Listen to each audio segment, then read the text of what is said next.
Hello everyone and welcome to today's stream. Today we are playing at a very different time than usual.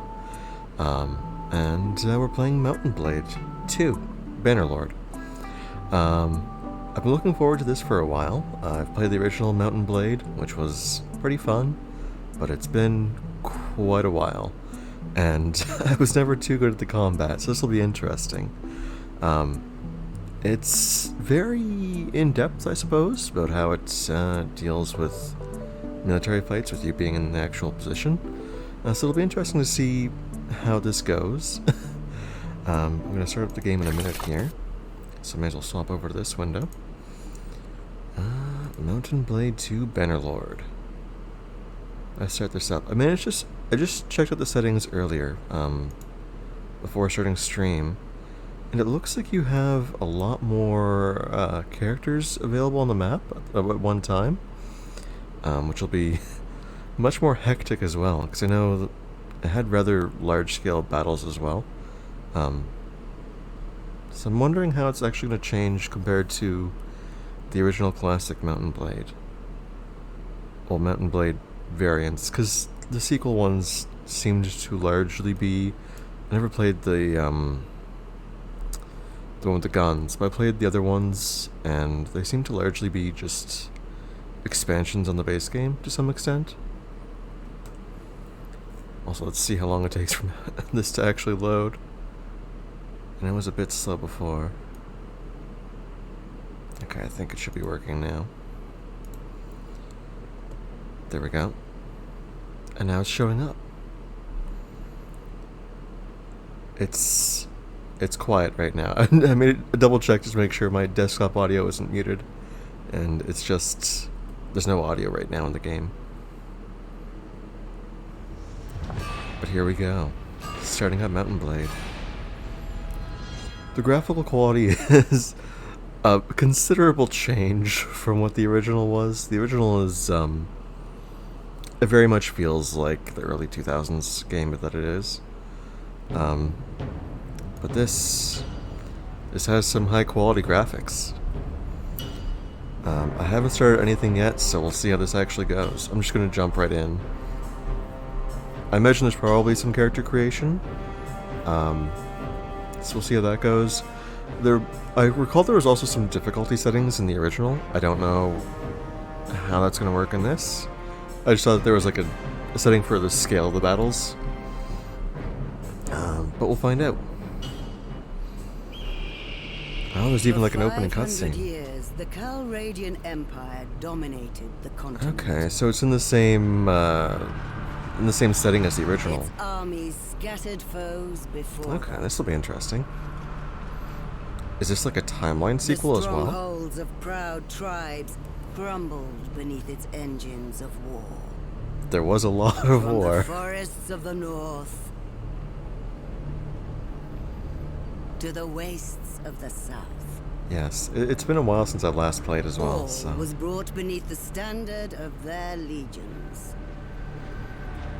I mean, it really depended on how well you played. The wise agreed that it brought peace. The land, now untroubled by armies, grew rich. But empires, like men, grow old. Okay, so this is a sequel timeline-wise to the original, I guess. Corruption spreads. I mean, corruption spread pretty quickly anyway. Old enemies learn the Empire's tricks Oh, they're actually gonna be like shield walls and stuff? and devise new ones of their own. Until one Okay. day, the bonds holding the Empire snap. Then comes the Civil War, pitting all against all. Are civil wars gonna be a thing in this as well? So I know you could have like people leave, Time but of hatred.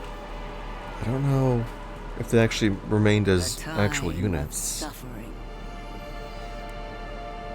But also, even in the worst hours, a time of courage and defiance.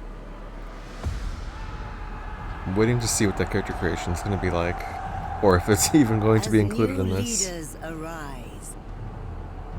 Are we going to be a new leader? Probably not. We're probably going to fail terribly.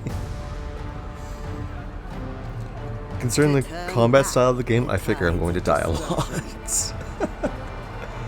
And bring forth a new world from the ashes of the old. So I'm assuming it's going to be the same map as the original as well, but updated, like, graphically, because it's in the same actual setting. But we'll find out. Character culture. Okay, these are different names than the original ones. What are the different cultures? The Vlandians. The Vlandians are the descendants of adventurers from the West who lived under the Empire for centuries before forming an independent kingdom. With the decline of imperial authority, they have evolved into a well-organized feudal society, led by a castle of warlike nobles who prefer to fight with spears and lances on horseback. Lances are super overpowered. 5% more renown from battles, 13% more income while serving as a mercenary, 10% production to bonus villages that are bound to their castles. Recruiting lords or armies cost 20% more influence. Sturgians. The Sturgians are the descendants of the foreign tribes of northern Calradia. As the Empire expanded into their cold forests, they found a ready market for the luxurious furs of woodland animals, whom they traditionally hunted and trapped. Sturgian chieftains became princes, vying for preeminence with the help of Nord mercenaries. Okay, are they going to be I think they were still called Nord before, weren't they? Migrating into their realm, they were good hunters and wanderers, traveling far in search of opportunities both for trade and for plunder. That's my phone alerting me that it is time for the stream to start. Let's just mute that real quick. There we go. Recruiting troops is cheaper, which is really good. Armies lose 20% less daily cohesion. 20% more relationship penalty from kingdom decisions. That's a little iffy. Let's see. Empire. The Calradian Empire is in decline, even before the suspicious death of the Emperor Arnikos. The once united realm was torn by political rivalries. Look at me stumbling over words already. Today, those factions are in open war, yet Calradians endure. They're a methodical study of defensive strategy in which garrison cities slow down invading forces until mobile field armies can come to their rescue. Holds their neighbors at bay. 20% less garrison troop wage. Being an army brings 20% more influence. Village hearths increase 20% less. Caravans 30% cheaper to build, 10% less trade penalty. No speed so there's a speed penalty in deserts. Okay. Daily wage of troops in their party are increased by 5%. Recruiting and upgrading mounted troops are 10% cheaper. Okay, so it's infantry versus mounted. Mounted is just a pure upgrades. This seems like the better option. A 20% bonus or production bonus to horse, mule, cow, and sheep in villages owned by Khuzait rulers. 20% less tax income, though. 50% less speed penalty and 15% sight range bonus in forests. I know that was a big issue. Towns owned by Batanian rulers at +1 militia production. Okay. I might go with these guys, perhaps, just based off of the bonuses. The Aserai. The Aserai are the inhabitants of the Nahasa Desert, a mixture of nomadic Bedouin, and settled oasis farmers. They are famous for their horsemanship and their knowledge of the learning of the lands, especially medicine, gained from lying on some of the continent's most lucrative trade routes. The clan is fiercely proud of its lineage and often jealous of the others, but when united by a charismatic leader, they become a major force in the south. These are the horse archer people. The Khuzait Confederation of... maybe these will be the steppe... Maybe these... Because they're the steppe tribes, right? So these will probably be the horse archers in the game. Because I know They're a pretty good unit type back in the original, from what I recall. But usually, I can't remember the name of the tribe's name or the country's name. But there was like armored knight troops that were really powerful as well. On horseback, obviously. Eastern Frontier of the Empire and slowly transitioning into an agrarian society with permanent town centers. Despite this, they still retain many aspects of their nomadic life, including their affinity with horses. They're masters of mounted archery. Yeah, it says it right there, actually. Shooting and then galloping out of reach. I am not a good horse archer. The Botanians still remember... Yeah, I'm assuming it's Botanians. Still remember the olden days when the woods stretched across northern Calradia, and the Empire and its cities had yet to violate their sanctity.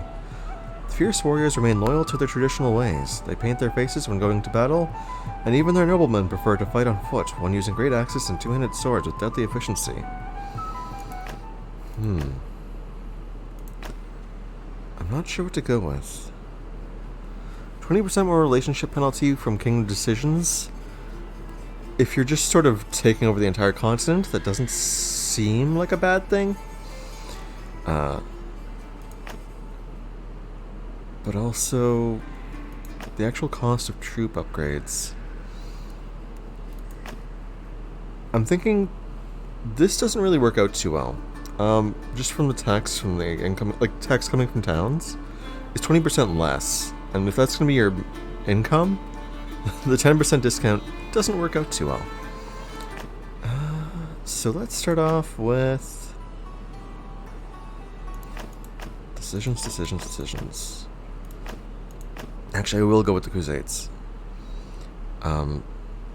Just because I want a horse early on, because it's very useful. Oh, look at me! I am very naked. Okay, so we got different voices here. Backs to each other! Raise your shields! Pull back! Make a circle! I can't tell the difference between those two. Close with them! Fall back! So there's 4 male voices. Make a shield wall! There's 2 female voices. That's some bias there. Hold your ground! Make a line! Okay. Hold your position! Take them down! Make a line! I can't tell much of a difference between these at all. Make a shield wall! Also, we can go... These look a lot more colorful than they actually are in regards to skin colors. We'll go with that. We can adjust our height. We'll be really tall. Yeah, pretty average weight. Yeah, it's fine. We got different face options as well. Oh, skin type is how they're referring to it. I wonder if our predefined face is dependent on which culture we went with. Because it's a very East Asian style face. Probably appropriate for like the subcultures in real life. But I'm wondering if that changes. We can actually find out pretty quickly, actually. Let's go with the surgeons here. It does change. Also, hello. Welcome to Mountain Blade 2. Okay, so our face changes depending on which culture we go with. That's interesting to see, actually. What is the threat? Is that South Asia? I mean, you can probably adjust the face as well, right? This is just the default face.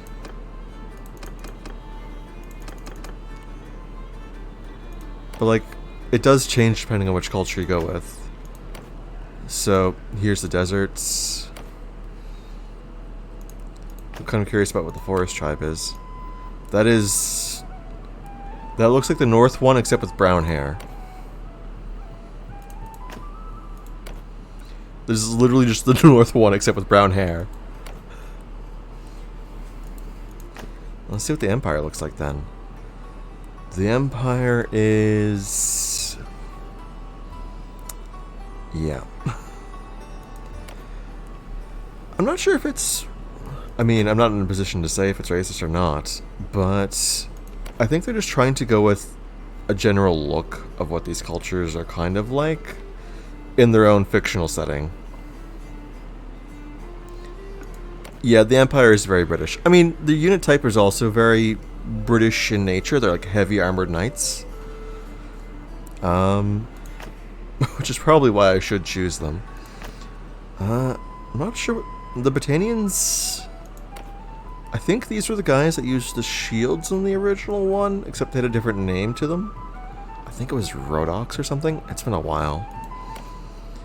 That's my impression of them, at least. The Vlandians... What's the thing? The Vlandians, I'm assuming, were the original heavy armored knights. Like, or they're very similar in name from my vague recollections from the original game. Surgeons are obviously the northern tribes, so blonde hair, blue eyes, north. The Empire... Yeah. I might... Part of me wants to choose one of the different tribes just based on their starting units rather than the actual perks. But I probably will go with... What was this? The Crusade? Yeah, the Crusade. Because you get horse units early on. I'm assuming I can recruit from other settlements like you could in the original one. So I can get the heavy armored units by recruiting from those places and then upgrading them. That's my impression, at least. I don't know how I'll be faring with taxes until probably mid-game-ish, because I am not going to be a good soldier. Alright, let's make ourselves tall again. Soldiers! Run while you can! I wonder if the voices change depending on your race as well. Raise the ladders! Studying is good. Watching is also good. Combining both of them? Perfect. Alright, so we've got different face types. I might go with face 2. Oh, I can just face width. Which seems to shuffle my eyebrows around a bit, and I'm not sure why. Face depth? What's face depth? Just to give it, you know, I guess you can change the racial appearance of your face through these settings, perhaps? That's eyebrow settings. There's 10 settings for eyebrows, okay. That's more than there are for faces. You got in trouble once. I'm not sure if I should ask or not why you got in trouble. Eye color's a sliding scale. Okay, well, blue obviously. I mean, look at these. Look at them. Oh, I'm really zoomed in. Oh, I can actually zoom in really close to the eye. Also, you can see the pores on his skin. Okay. Too focused on your stream. Well, I'm glad you enjoy it that much, at least. But you really should pay attention to your studies. Hopefully I'm not too distracting, but I'm glad you're enjoying listening to me in the background as you do so. Center height? Ah, for how long your face is. Okay. Face ratio.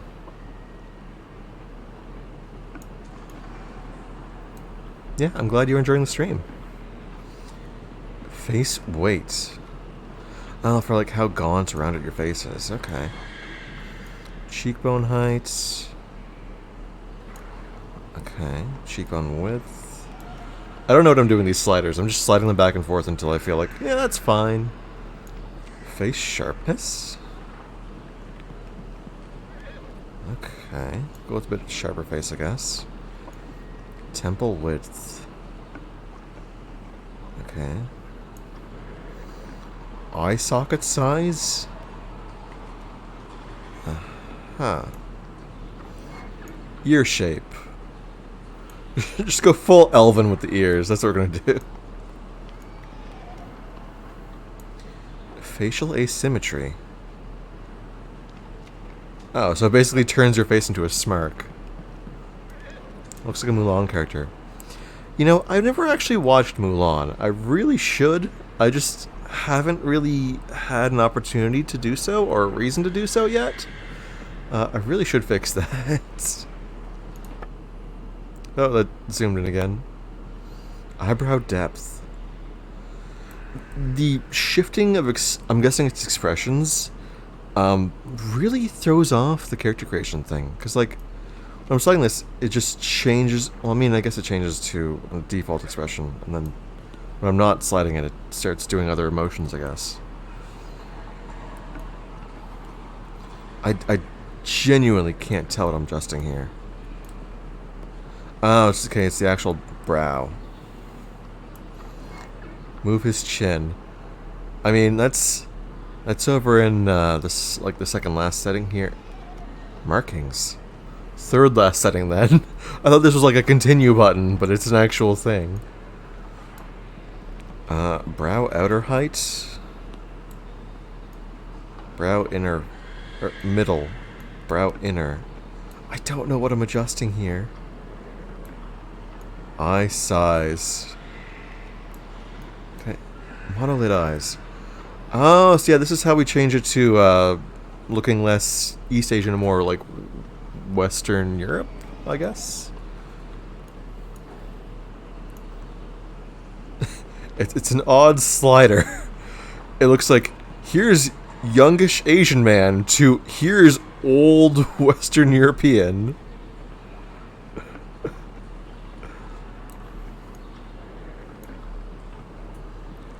We'll go with that, maybe. This is the one I feel least certain about as an option. Eyelid height. Whoa! That's something. At least give it some height. But, yeah, that's probably fine. Eye shape. This is probably also ties into changing it to be more Western versus Eastern. Outer eye height. That looks more like inner eye. It's just... Oh, eye-to-eye distance, that's why. That's just me being... That's just me grabbing the wrong slider there. Inner eye height. Okay. And now our nose. The stream buffer. I mean, sometimes it'd be like that. Oh, I can change my clothing. So, that was an almost starting the game naked option, I guess. Or not. Okay, I guess that's just our default racial clothing. Oh, there's like a redo and undo option. That's really cool. I've never seen that in a character creator before. There's also a reset option for like selecting, like for one selective reset thing, or like resetting all. That's really cool. So like if you mess up something, you're not sure what to do, you can actually fix that. I'm actually kind of impressed by that. And as for our nose, it kind of looks a bit crooked. Can I get a sub, please? I keep getting ads. I mean, I can give out gift subs, but I gave out some recently. My budget doesn't allow me to give out too much of them, unfortunately. Someone in the chat might be able to gift sub you one, or you might be able to get one randomly. Hopefully, you'll be able to get one. I don't think the tier 1 is very expensive in general. I think it's like $5 in my currency. I'm not sure.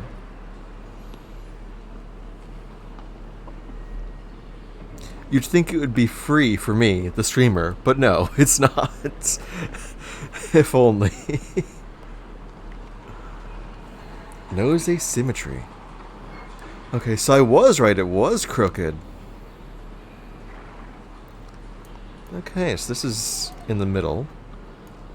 This is where it was, or it looks like he's got the broken nose in one direction. Broken nose in the other direction. Nose shape. It looks more like it's changing the width of the nose. I want to adjust the bridge of the nose a bit, though. It's just changing the dent between the eyes. Nose bump. Ah, that's what I want to adjust.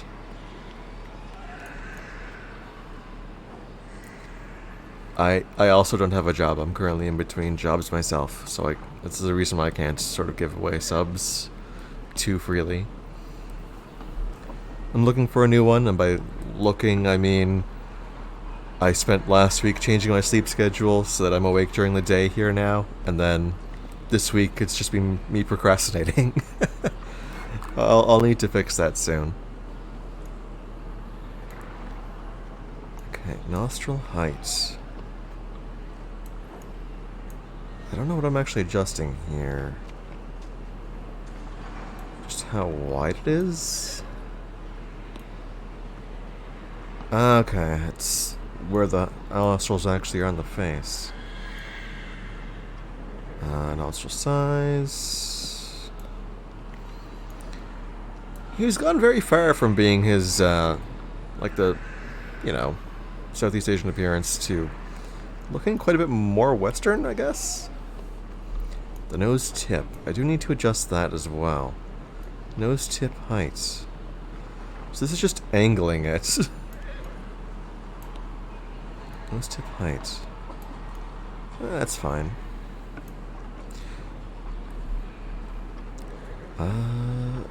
Nose bridge, nose length. How long can we make the nose? Very. Or rather, a bit too much. I'm going to adjust the nose bump again. I'm wanting more of like a smooth slope for it. I guess it just requires it basically going down to 0. What's funny is I'll probably end up wearing a helmet at some point and then I'll never see this face again. Mouth. Teeth type. Oh, why? Why? That's so cursed. I can't even tell them. Oh, this is. Why is this? Oh, no. No. This is such a cursed option. They're all just really bad. Close your mouth. Stop. Never open it again. Wow. Wow. Those are terrible. Why even include that? So many games just don't even include teeth. You could have just bypassed it entirely. It's just terrible.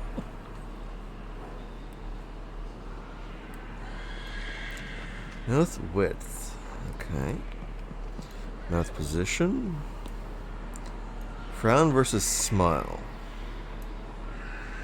Lip thickness. Okay, if we go full lips, you can apparently see his teeth between them, apparently. Or, I just said apparently twice there, didn't I? Unless any person is wondering why I'm dying laughing. Those are terrible teeth, though, aren't they? Okay, so that's the full mouth. Bottom lip. What's this actually shaping? I can't tell. I guess this is how full the lip is?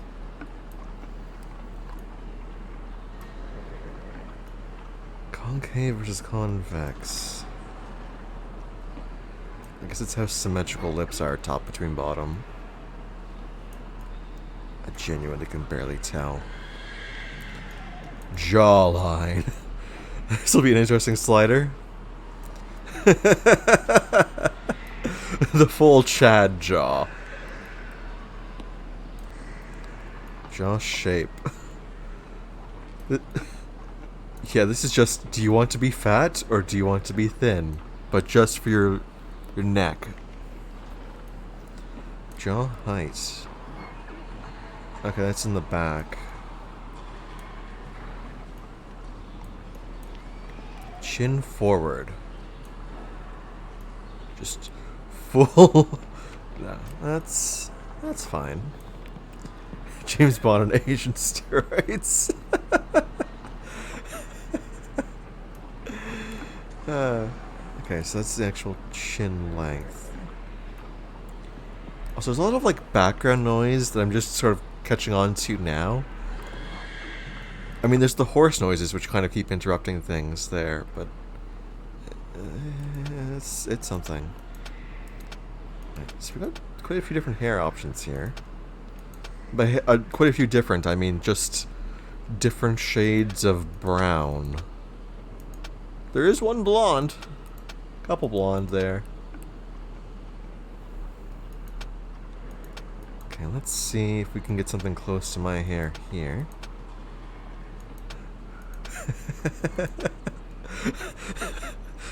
I've been in the character creator for like half an hour now, it looks like. Okay, I think this might be the closest. There's different facial hair options as well. There's two different things here, although it looked like it was one. So, bald. We chose our hair color, now we're gonna shave it all off. Let's see what our hair options actually are. Oh, it's a ponytail, okay. I wonder if these also change depending on what race you use as your preset, or what culture, rather. Yeah, we'll go with cornrows, it's fine. Perfect. I think this is the one we started with, which might end up being the best option. We could go with the... Yeah, probably just because I saw an interview with him recently. My first thing seeing this was like, this is Robert Pattinson's hair. And it really is. Like, even to, like, having it way higher and messed up more on one side. Go for the full afro. Oh no, I just looked up from my textbook. Hello. Okay, let's see. I might just have to go with the one it started us with. Because it's the only really decently normal one. The others are all like partially balding, super long, or joke options. And then there's this. I mean, yeah, this is probably the best one. There's also... Wait. I think there's more facial hair options than there are head hair options. I wish I could do my hair in this game. I don't really have that as an option in this. I mean, I've got... This doesn't have, like, the brow part, though, is the thing. There's the... There's this again. Yeah, the options are rather limited for hair, it looks like. Why? Why would you do that? I didn't even notice the back of this one, but like... Why would you make that decision? That's a terrible decision for your hair. No! These hair options are just bad. I was here being like all impressed by like the diversity of the options in the previous menus. And then we get to the head hair and it's just terrible.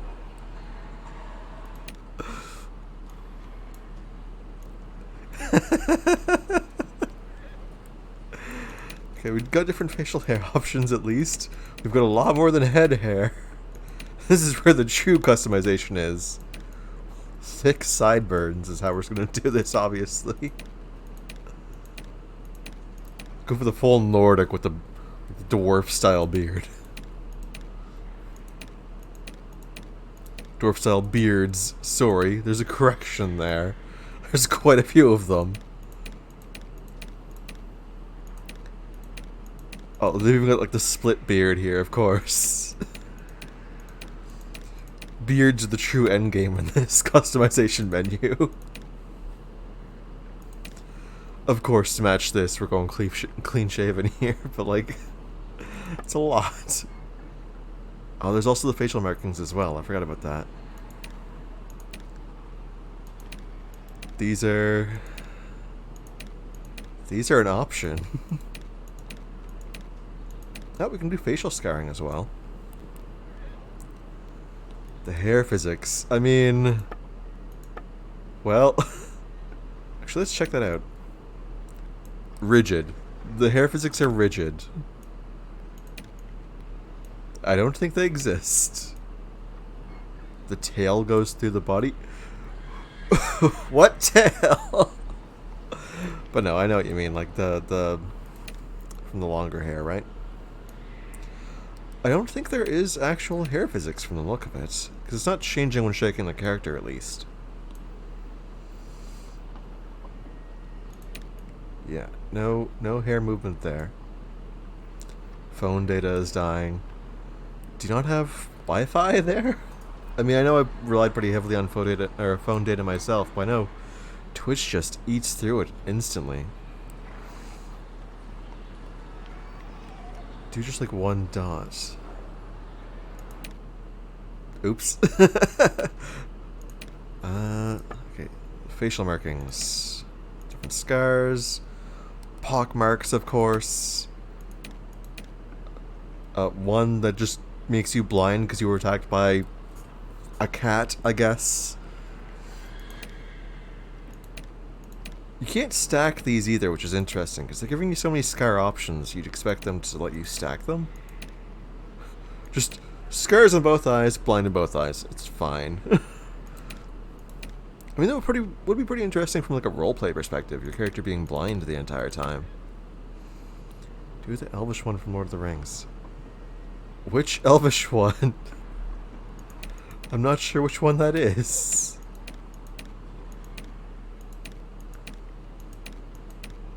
I mean, there's like these intricate face paints, but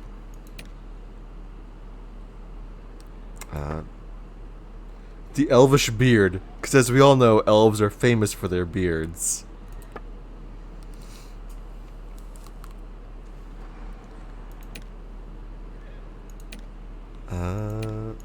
I might go without the facial detailing.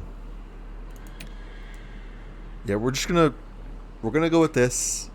And try not to ruin it anymore. Wait. Oh, right, you can choose your family background. I forgot about that. Wait. That actually even, like, influences their gear and stuff. Okay. Interesting. So does this mean we end up meeting our parents in this game? Because I know in the original you could choose your family background, but like you never interacted with your family to any extent. Annoyance kinsfolk. So I imagine these change slightly as well, depending on which culture you choose. 10 skill levels and 1 focus point to riding and polearm. 1 attribute point to endurance. Your family were the trusted kinsfolk of a Kuzate Noyan and shared his meals in the chieftain's yurt. Your father assisted the chief in running the affairs of the clan and fought in the corps of armored lancers in the center of the Crusade battle line. Your family came from one of the... It's interesting that my family is both blonde, but my character is decidedly not. I'm wondering if they took like a Because I'm just thinking... In Fallout 3, your character's father is based off of the appearance you chose, and like it's that plus a pre-default, like a default they had. 3D printed the One Ring. So I'm wondering if the parents in this are based off of a combination of traits from... Actually, they did in Fallout 4 as well, so I don't know why I specified 3. I'm wondering if the parents are like a combination of a predefined default plus what you made, and then sort of between the two of them. Because this is something I only realized like near the end of Fallout 4. Because Sean, like your child, ends up being based off the appearance of you plus the other parents. So you have to design both of them if you want to like adjust it fully, otherwise one of them is the default. The music turned off. I don't think you can change it. I mean, there's been no music in this. It's just been background noises the entire time. There's a lot of chattering. There's the occasional horse noise. I think it's supposed to be a stable, but it sounds like... It sounds like a school gymnasium with no talking, and then mix that... Like, I could even hear, like, the whistles. Then there's the random horse neigh that bursts in. Oh. Making music in a collab. That sounds cool. Hopefully that's going well. Okay, merchants. Family came from one of the merchant families that dominated the cities in eastern Calradia before the Crusade conquest. They adjusted quickly to the new masters, keeping the caravan routes running and ensuring the tariff revenues that once went into imperial coffers now flow to the Khanates. 10 skill points, 1 focus to trade and charm, 1 to social. There's IDs that sound like they're dying with blood-curdling screams. I mean, yeah, it's... There is war in the game, obviously, like, that's the main point of the game. So, it's no surprise that there's combat noises. I wish they had some, like, generic music instead of just ambient noise going on right now. I don't know what this is supposed to be. My mind is largely blanking out that horse noise that just happened, but also when I'm talking about the audio, I can hear it so clearly. Tribespeople. Your family were middle-ranking members of one of the Khuzate clans, and had some herds of their own, but was not rich. When the Khuzate horde was summoned to battle, he fought with the horse archers, shooting and wheeling and wearing down the enemy with lancers, or before the lancers delivered the final punch. Bow and riding. While the bow is useful, I'm not a good horse archer, which is going to be an issue. I have to be very stationary for my aiming, as we learned when playing Borderlands yesterday. My aim is not good. Unless I'm sniping. Here, while studying, I can't keep a straight face when I study. The person keeps coming over my screen, Tim.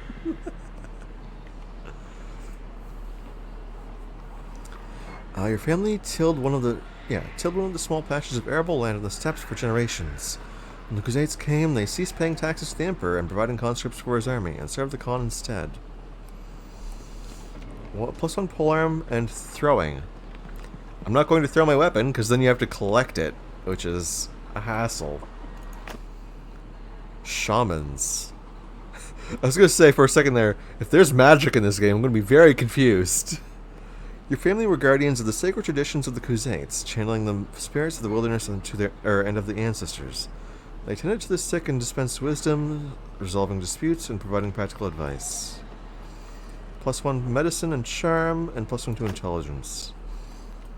I recall medicine being a very useful stat, in that when you had losses during combat, it would help minimize the actual casualties and increase the recovery time. Yeah. My aim was terrible in Borderlands. My roommate sent me a message while I was playing, like, because he was hearing me complaining about wanting a sniper rifle. He sent me a message about it. Your family's clan never pledged its loyalty to the Khan and never settled down, preferring to live out in the deep steppe away from his authority. Phone turned off and lost the stream. Oh my god, I'm going to slaughter the Twitch for these ads. Keeps giving me makeup. Yeah, the Twitch ads are... They're something. When I used to listen to my VODs at work when I was trying to do clipping, I kept getting ones, like, job site ads, and I was like, I think it's trying to tell me something.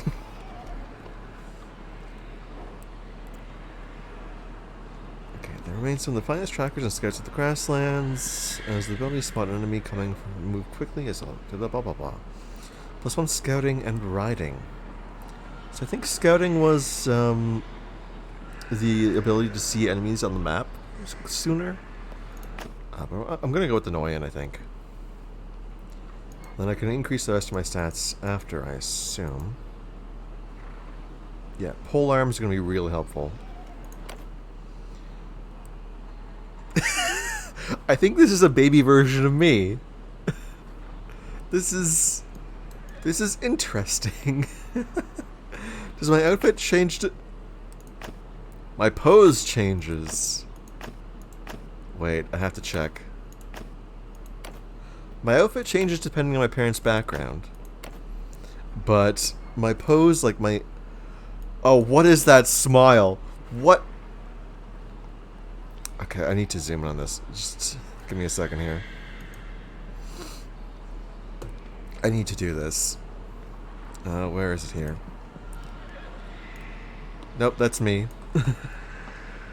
Okay, come on. Like, actually grab the game here. I can't zoom in more, but like, look at that smile. That's cursed. Let's just try to get that back into... There we go. Why? Why would you do this? Okay, leadership skills. Leadership and tactics. Brawn. So two-handed and throwing. You pushed a plow and threw an axe like an adult. Attention to detail. Athletics and bow. The past message about the ads and laughing your ass off to horses neighing? Or just, it's worse than Fallout. No, no, no, no, no, no. He is demonic. Man needs an exorcism.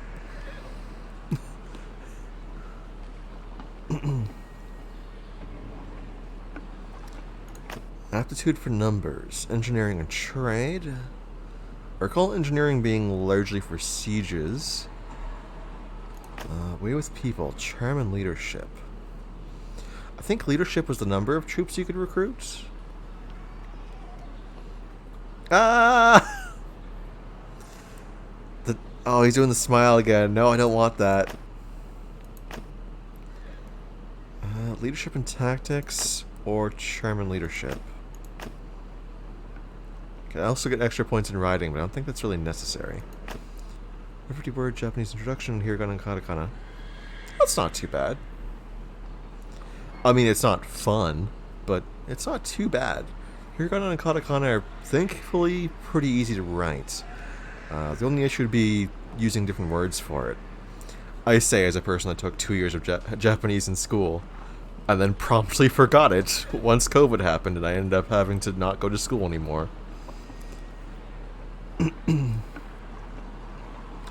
What I found really easy for learning the characters, hiragana is a lot easier than katakana because of the fact that katakana are all very, very uncomfortably similar. What I did was, I have an Android phone myself, and I went on the App Store and downloaded a bunch of kids games for learning hiragana and katakana. And I played those games like during breaks at work and whatnot, just to quickly familiarize myself with the characters. But that was a good way to like memorize the actual characters themselves, so that you can refer to them later. Although it does weird things, like it messes up. I mean, kid games are a good way to learn things at a basic level. A lot of language courses in the West seem to sort of focus on rote memorization for like words, and that's not ideal, I find, as a language learning thing.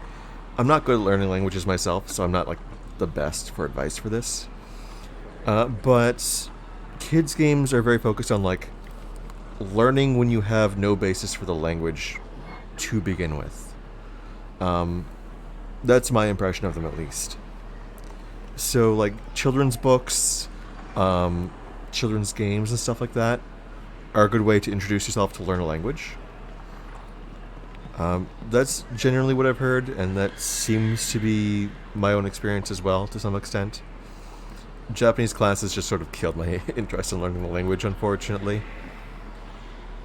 Alright, let's see, what? It's due in 2 weeks. Oh, that's plenty of time for 150 words, then. Your family is stressed. That, unfortunately, will not help. Any stream to help me. Yeah, I wish I could help you with that. I'm not sure how I would even do that. I mean, if I could remember more of my Japanese for my classes, I could possibly give like intro level lessons, but oh, not word, but characters. Oh, that's a lot easier. That's a much easier. If you slip your name in there, if it's anything from the West, you're going to be able to just eat up about 10 or 20 of those instantly.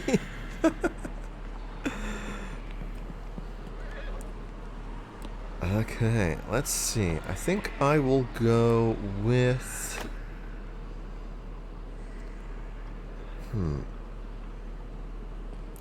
I'll go with leadership skills. Oh, it's me as a young adult now. Or not a young adult, I guess this is my teen years.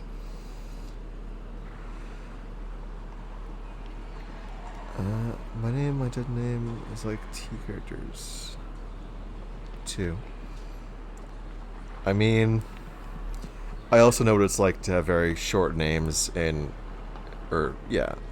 My surname is long enough to eat up a lot of those characters, but my first name, not so much. Like all village children, you also opted in herding the sheep. So I start off with a stick, I guess. Plus 1 point to athletics and throwing.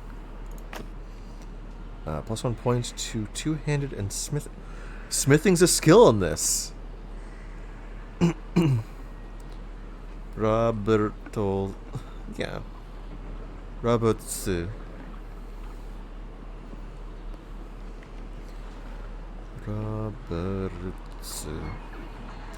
You could probably set that out to like 4 or 5. Actually, if you just toss it into Google, you could probably translate it out and it would tell you. And that would be in katakana as well, so that would be, you know, showing off the experience with that as well. Smithing and engineering. Oh, smithing is probably just like in the same field as engineering for like siege prep, maybe?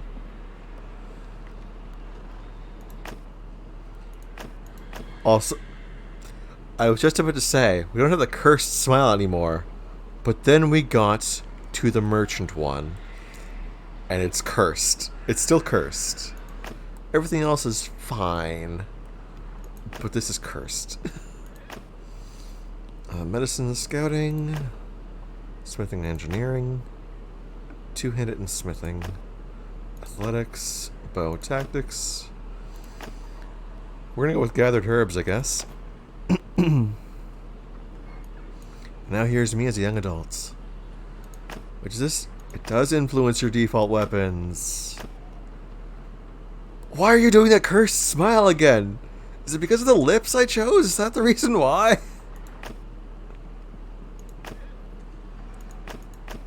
These aren't that different. Robots. Yeah. 1, 2, 3. Yeah. 4 characters.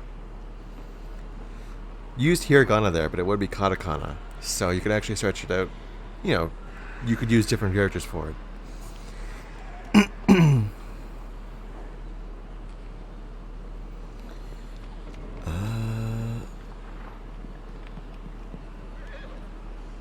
Because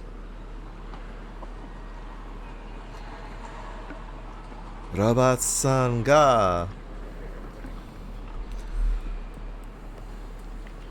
toriaezu ikimishou ka?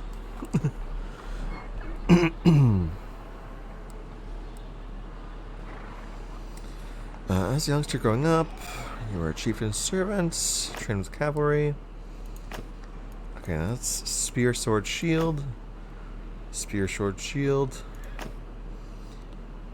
Mace and shield, which is just going to be terrible. A bow.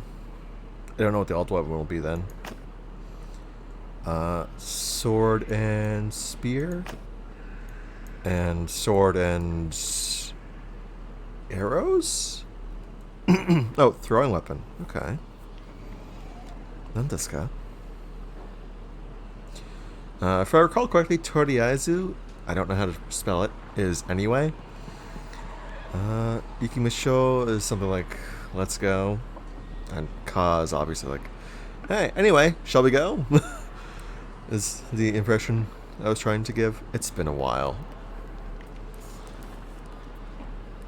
I used to play a lot of visual novels as well, so like the language was in my head, but I haven't been playing them as much lately.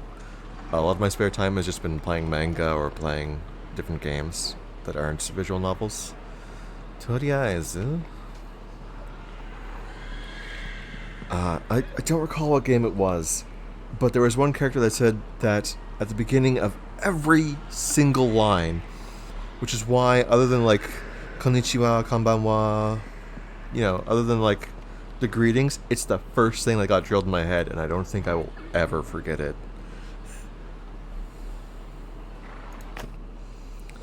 Anyway, let's see. Steward and tactics. I don't know what steward is as a stat, but you can apparently mouse over them to find out.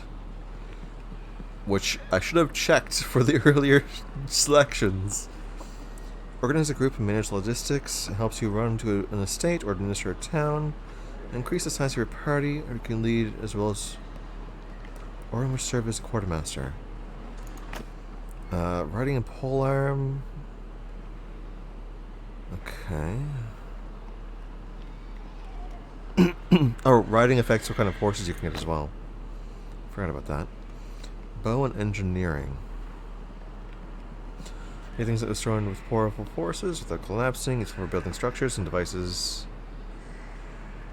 Let's see. Where is the smithing one then?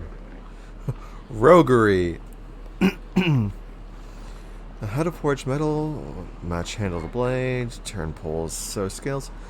Oh, this is probably for like the recovery of items post combat, like fixing them up, perhaps.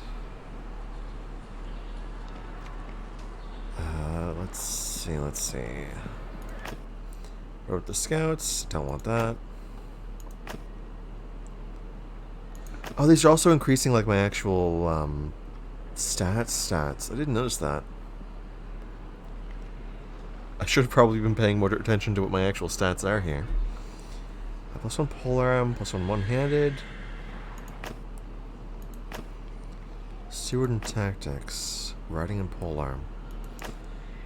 I think I might go with chieftain servant. And now we were the actual adults. And that cursed smile again. That's going to be a permanent feature, isn't it? Before you set out for life before you set out for a life of adventure, your biggest achievement was defeating an enemy in battle. You led a successful manhunt, which is the same thing as far as I can tell. Actually, it's probably for like someone that escaped rather than combat. Invested money. Hunted a dangerous animal. Had a famous escapade in town. That's an interesting way of wording it. Roguery. You can tell when a guard wants a bribe, you know how to intimidate someone, and you have a good sense of what you can and can't get away with. It's an interesting stat. Actually, that reminds me. I want to check. One of these was a two-handed one as well, right? Gathered herbs. Or not. I'm not seeing two-handed. Okay. That's defeated in battle one-handed and two-handed. Tactics and leadership. Okay, what is the actual leadership skill then? Fill individuals with confidence and stir up enthusiasm. Okay, I'm guessing that's for like troop morale then? Invested in land for trade and smithing. Hunter a dangerous animal. Oh, crossbow would probably be pretty useful, I guess. 1 attribute point to control. Okay, there's range weapons. 1 to valor. 5 renown. +1 to mercy, generosity, honor, and renown. What does social do? Or I guess charm. Make a person trust you. You can gain good guys and motivations. Hajirimashite, watashi wa Sakura desu. Sotora Raijin Osut. I don't know what that is. Jin desu. New Kasuru Kara Kimimashita. It's been a while. I used to be able to do it with better Japanese accent. It's pretty iffy now, I can already tell.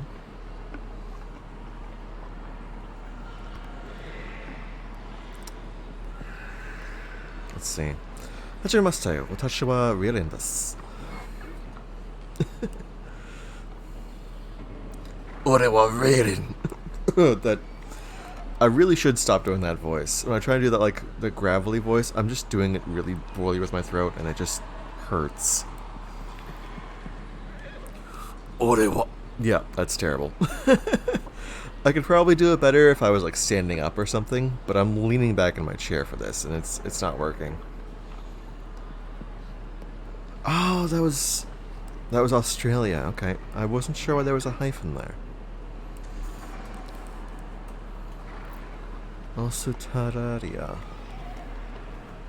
That makes sense. Newcastle kara kimashita. Yeah. I mean, that's probably like half of your word count or your character count required right there. It's a pretty simple task. But I mean, as a beginner to the language, it's obviously going to pose some issue. But even basic things like that, you can burn through the character count really quickly. Okay, so let's see.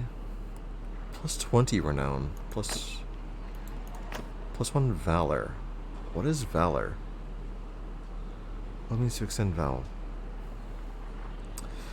That's true. The hyphen would count as that. I'm so used to seeing it as like just the doubled character when translated into English that it just kind of threw me off.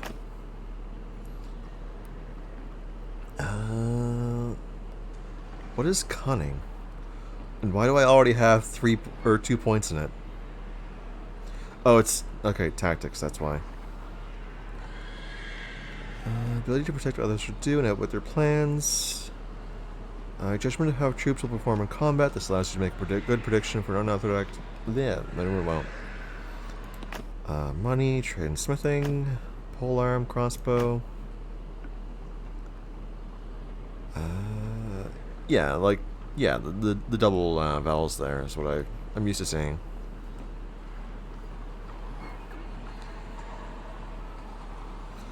You know, since you're using such, since your requirement for the class, or what you have to do, is still at a rather introductory level, I'm wondering if they've taught you, like, the small tsu yet, where you use it to, like, double consonants. So I recall when I was playing the children's games to learn hiragana and katakana originally, that threw me off entirely. Also, I've been in the character creation screen for an hour now, and I just realized... Are we going to get to the game?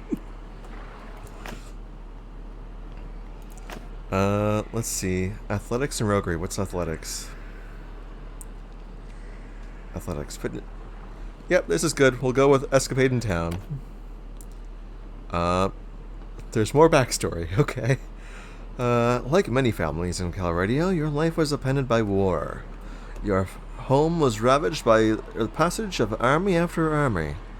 Eventually, you sold your property and set off with your father, mother, brother, and 2 younger siblings of unknown gender, because it didn't specify them. Just brother and question mark, question mark, question mark.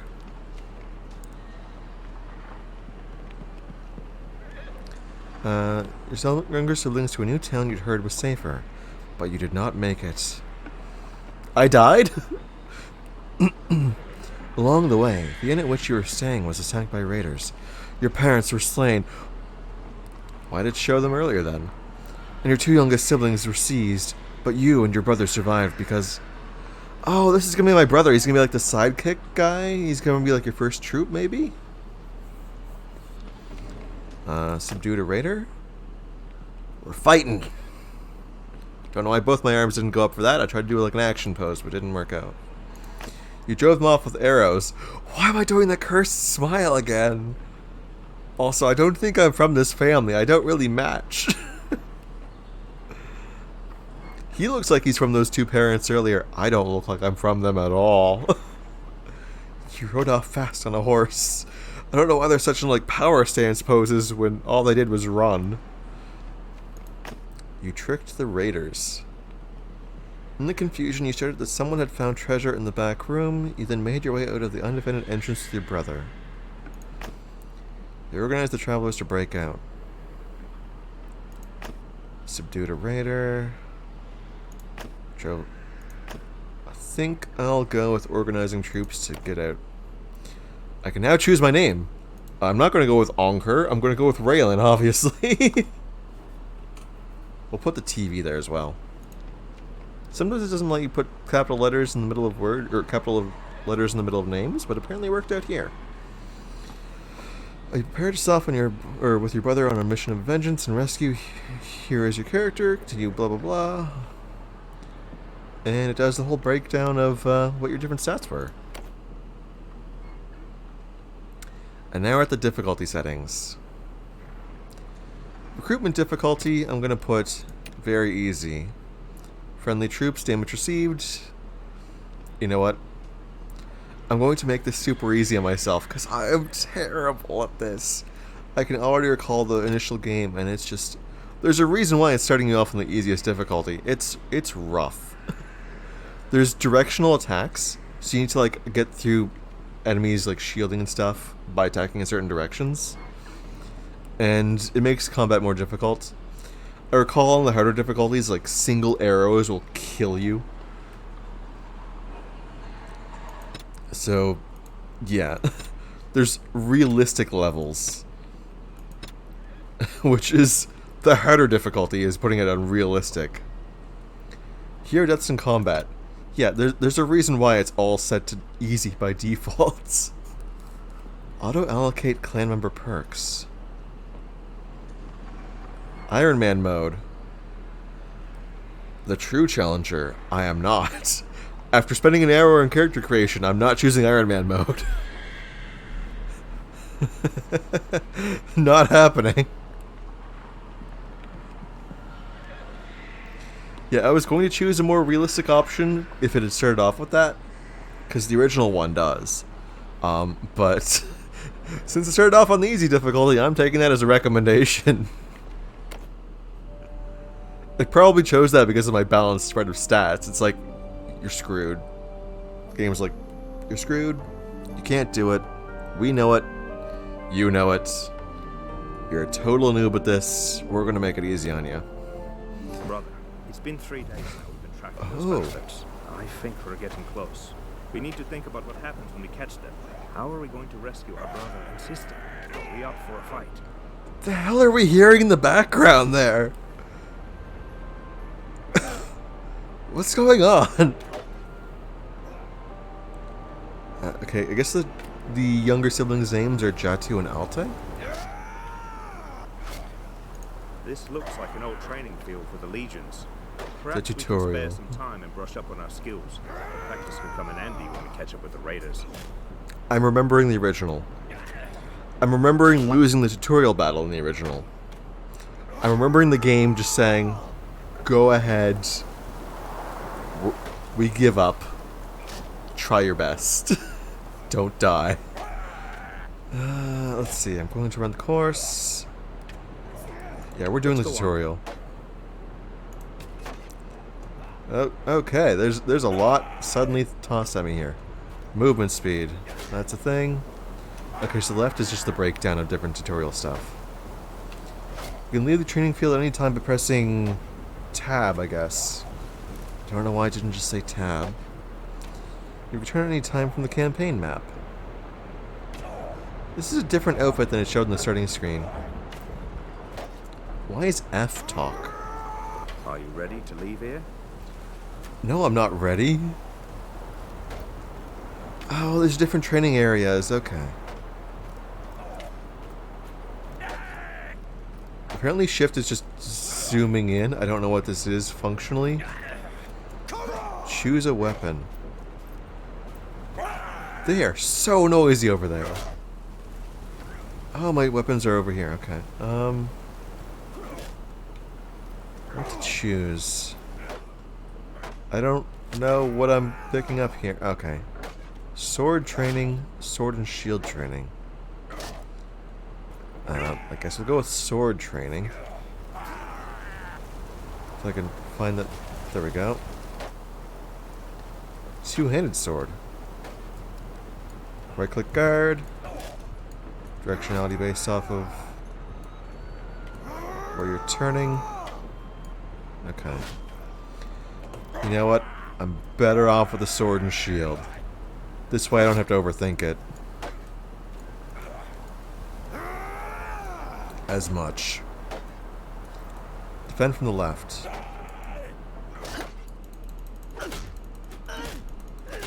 What if I don't want to defend from the right? I might want to adjust where I'm doing this from. Oh, attack from the left.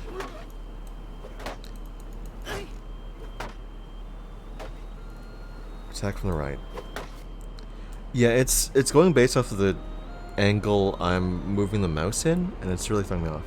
はじめまして、私はさくらです。オーストラリア人です。ニューカッスルから来ました。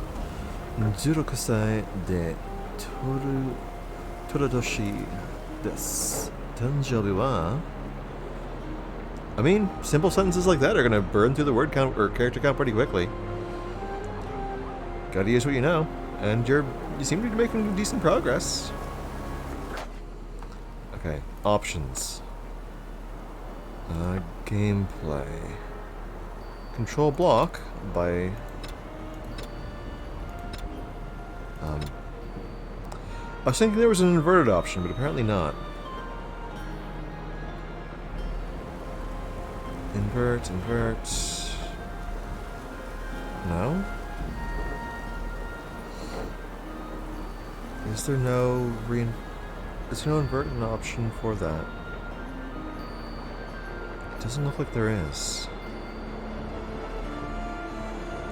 So there's look direction by movement and auto. What's auto? Auto will default to by look direction. Okay, auto is probably the easy one, but...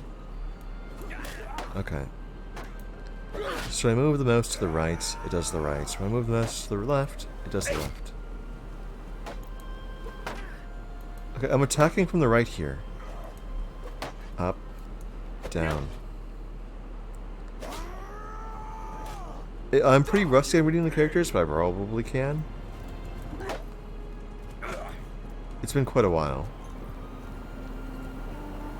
Okay, pole arm training, we're gonna do this.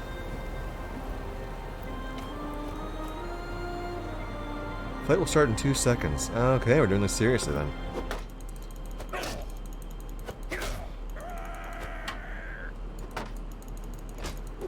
Oh, haven't died yet. Your shields can also break, which is very inconvenient. And the fact that I'm moving backwards is definitely not doing much for my damage.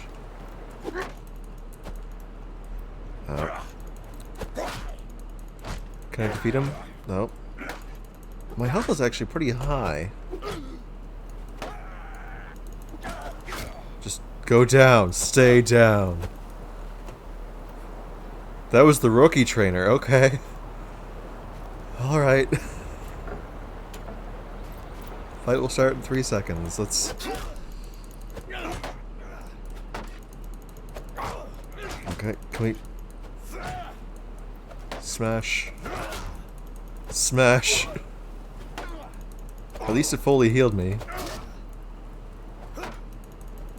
Okay, come on. There we go. It's so tricky with the combat. Come on. Oh, he can block too, which is a pain. I'm gonna get my butt kicked. I should have gone with a sword. Oh, I won! That's genuinely impressive. Okay, so I guess I gotta switch weapon types now? Two-hand is probably the way to go. Do I have to do two-handed here as well? think I do, actually.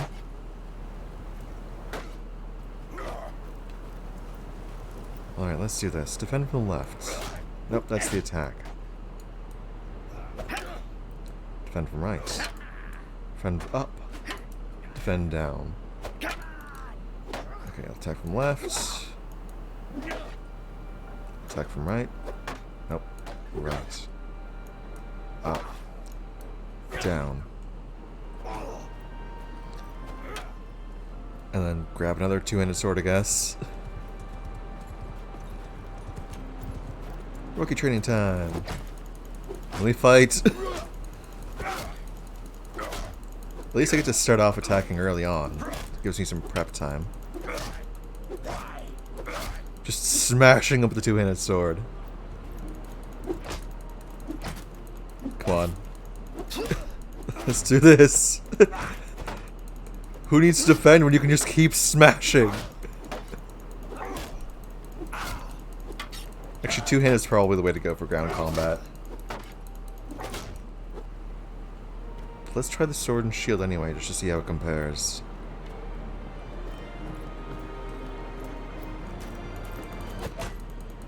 Good. Bonk. Bonk. Bonk. Who needs to actually do anything? Just smash him, no blocking. Unlike with the spear, which was just a challenge. Okay. I probably should have just started attacking to begin with. Okay. Well, this is going pretty smoothly for combat. It's not a good reflection of the actual game. Is there no sprint option? Oh, now they're being loud in the background again. It's training! Why are you screaming that? Yeah, this feels a lot more alive than the original game does, which is really nice. Let's grab our bow here. Do I have to start off by shooting him? No. Hit all 12 targets. Okay. Oh, it's counting time. That's not reassuring at all. What's the time for? Okay, well, I'm at least landing some of these shots, which is nice. Well, I missed that one. The windmill one's a bit of a challenge. Can't shoot through the windmill, I imagine. That wasn't too bad. The crossbow is going to be more of a challenge. So what's... Javelin training, okay. Shooting position. Okay, I don't know how to actually do this. Okay. I see. So I need to hold it in order for it to focus. But I can still technically hit without doing so. Okay, I need to aim a bit above in order to actually hit these.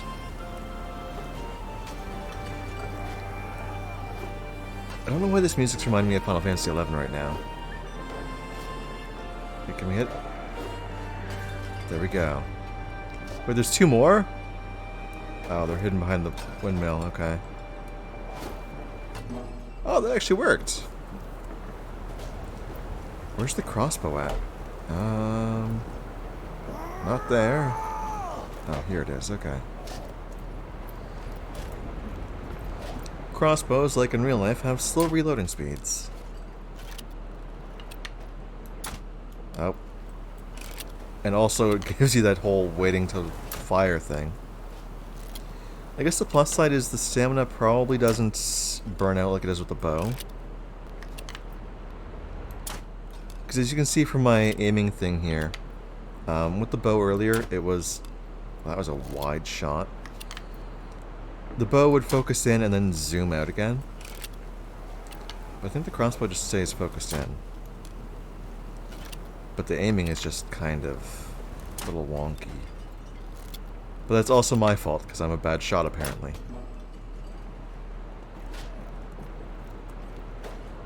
And now we get to do mounted combat. Mounted range is going to be a challenge. So we'll start off with that. See you in hell! Seriously, you're doing training. What the hell are you guys saying? Okay. Oh, I actually hit a target. That's more than I expected. Yeah, if I just stop, it doesn't count, right?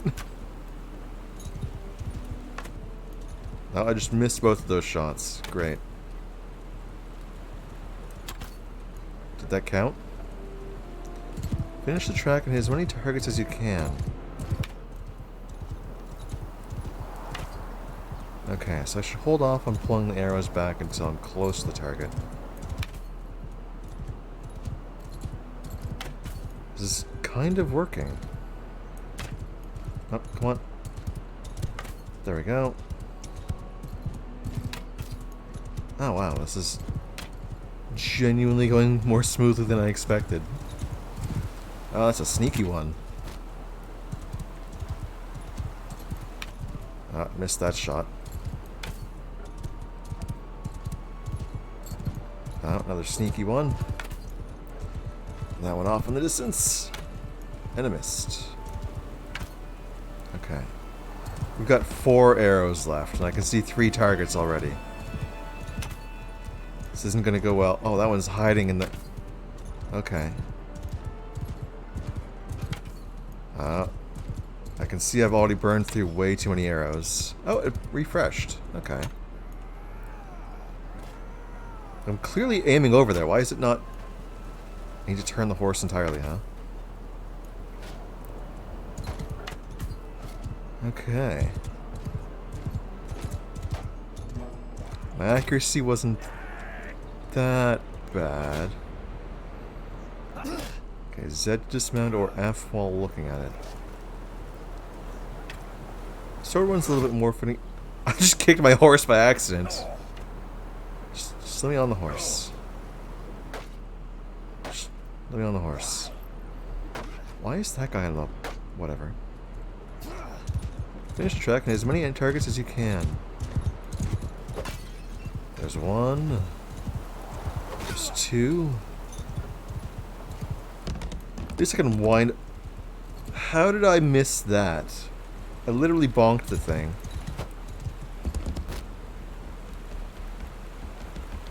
Also, I just noticed the horse has hair physics, which is interesting.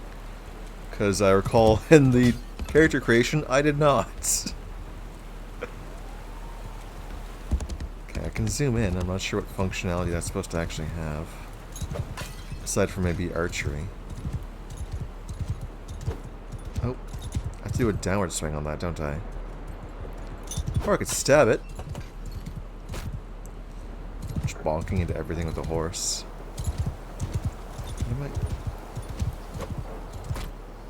My aim is terrible, as usual. I'll eat your liver! Dude, that's a pot! What are you talking about? Why did I scream, I'll eat your liver? What kind of battle cry is that?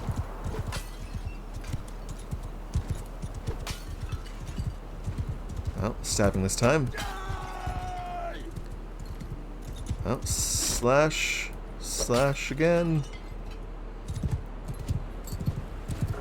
Another slash. Come on. Can we do it? Poke. Okay. Making progress through the racetrack, kind of. Well, not the racetrack, the actual training track. You know, these pots are probably pretty expensive. I'm surprised they're making me do this. Slash. Nope, that's just a wide miss in general. Wrong way! Yeah, I noticed that. Alright, your horse's HP as well. I can see that on the bottom there. So why did it give me the shield? I've got the shield, but I don't have any use for it. Horsey. Yes. Hello, Kyrie, and good morning, and you missed... Oh, is that a jump? That was a jump. You missed the first hour of me in the character creation menu. There was a lot of options. It's there were some interesting moments. Like the game has you select your character's teeth, and it's really cursed. Alright, good luck with the class here, eh? Hopefully it's going smoothly. It only took you 2 minutes, over 2 minutes, nearly 3 minutes, to do the track. Isn't that great? Mounted spear. Let's do this. Yeah, I'm currently doing practice in game for combat. I'm not good. Actually, I don't know why I started off trying to attack here. If you just charge long enough, automatically it does it, doesn't it? So recall, you know how in jousting you put your lance down and sort of charge the enemy? The game, the original one, does a similar thing. When you're moving fast, you just sort of put your lance down. But it doesn't seem to be doing that here. But my aim is more accurate with the spear on horseback than it was with the sword, which is a step up. It's a major step up. Basically just pointing and clicking at this point. Now that one's a bit lower, that might be tricky. Nope, apparently not. Yeah, horseback plus spear, it's the way to go. Or so I say, but I immediately miss a pot. Okay. I think this is the last of the training once we finish off these pots. So then we'll actually be able to get into dying to every encounter we face, because I'm not good at this. Jump. And there's another pot. Smash. Charge up. Smash. And another one. Smash. Jump. And smash. I'm a little disappointed that it's not doing that thing with the spear. Was it right-clicking that does it? No, right-clicking shields. So they didn't teach me how to do that thing. That's the training master, apparently. It doesn't have any dialogue. I completed the tutorials, so I can always come back and increase my terrible, terrible scores. Are you ready to leave here? I guess. Are you ready to leave it? Yeah, I'm apparently ready. Leave area. Swing wildly with my arm and open the door, I guess. And now we're out on the map. Probably. It doesn't dump you in as abruptly as the original game does, which is nice. I say it dumps you in originally. Okay, before you do anything else, we're low on food. There's a village north of here where we can buy provisions and find some help. You're a better rider than I am, so I'll let you lead the way. WASD to move, okay. It's skipping through the stuff before I can actually do anything. Or at least the first one. When your party is done, by clicking on the map, let's leave a mark on the target location unless you clicked. Okay, WASD to move this. Refugees. Can't do much. Okay, click on location, I guess. It's automatically instantly saving. Let's chase down those refugees. The fact that they're escaping from the village is not a good sign. Don't hurt us.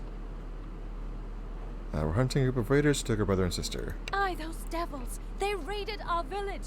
Took whoever they could catch. Slavers, I'll bet. The teeth are still very cursed in this game. People say they're still about.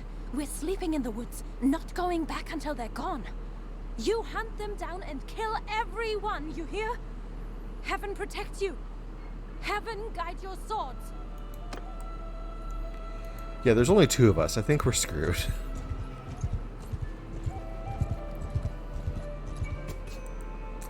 But the village seems to be fine, so I don't know why they're running from here. Entering settlements. You've arrived at Tevea. To explore the location, you can enter the settlement by pressing on the highlighted button on the left. Take a walk around.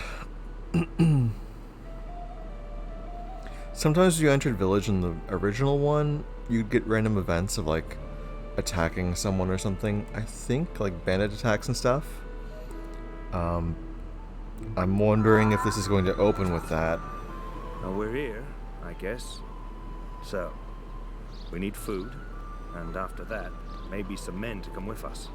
I like that there's actually some story to this, like an actual starting story. It's a nice change compared, in my opinion, it's a nice change compared to how it originally was. The headman here can probably help us. Let's try to find him. I was really hyped for this game, and it's living up to my expectations of it. Well, actually, quite a bit more, perhaps. You can hold Alt to see the location of the headman once you talk to him, or once you're near him, press F. Okay, so holding Alt highlights him. I can see Nusun, our brother. Let's go forward, I guess. That was a very short walk. Hello, headman. Rural Noble Notary. Interaction with this person is disabled during the tutorial stage. Okay. I'm Orthos, headman of this village. What brings you here? We need some help. Some raiders have taken our younger brother and sister captive. So there is a sister. Now we know the genders of the 2 siblings. Because they were just question marks before. We think they may have passed this way. They got your people too? Sorry to hear that. Those bastards have done a bit of killing and looting in these parts as well. We think they've gone north. I reckon there are a few folk around here who'll join you in going after them if you'll pay for their gear. I'll have to. Preparations, come and talk to me again. I may have a task for you if you're going after the raiders. I'm getting a bunch of log notifications and I kind of just didn't notice them. Have a task for you if you're going after the raiders. Okay. Leaving a mission. Press down and hold tab. So it'll turn you to the settlement menu where you can purchase supplies and hire recruits. In other words, the thing I have to do right now. It's probably going to be like, you require 15 troops. This is a kind of long loading screen for getting back to the main menu. Or the overhead menu thing. Can I just... I can talk to him directly from there. Okay. Your brother has asked you to hire at least 4 men before you set out to face the raiders. You can hire troops from villages and towns by clicking on the Recruit Troops button. The hiring men part reminded me of the fact that there's only 2 female skin options and there's 4 male options from the culture we chose. Buying food. You should purchase supplies from the settlement menu on the left. Buy food first. Grain counts as food, apparently. So, I'll buy... What? Okay. I see what's going on there. Yes, I will buy those supplies. And I'm going to also recruit people. They all look the same. They're all the headsman's troop. I'm hiring them from Headman Orthos. Okay. Notables help you recruit more and better. Higher level troops according to their relationship with them. Okay, so befriending towns, like the heads of towns and other leaders and stuff, will make it so it's easier to recruit people. This is going to end up costing me a lot of money, probably. Finish your preparations. Talk to the headman. I hired them directly from you. Like, why are we doing it like this? Actually, what are these 2 options here?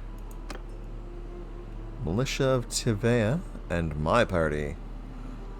Why is that my pose? That's terrible. Talk to the headman. Okay, so it's showing my tutorial task here.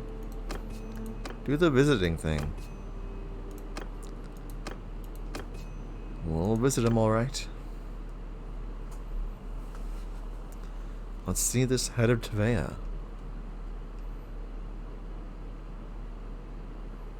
When it eventually loads us in. Glad to see you found what you needed. Right to him. Now, about that matter I mentioned earlier. There's this wandering doctor who comes through it from time to time. Name of Tactius. Treats people for free. We're fond of him. Let me guess. Captured. Well, we last saw him a few days ago. He was carrying some sort of chest, which he was very mysterious about. He was on some sort of quest, he said, though wouldn't tell us more. He set off on the road just a few hours before Actually used the word raiders quest, came did he? through it. Well, he's not really a worldly type, just the kind of fellow who would stumble into a trap and let himself be captured.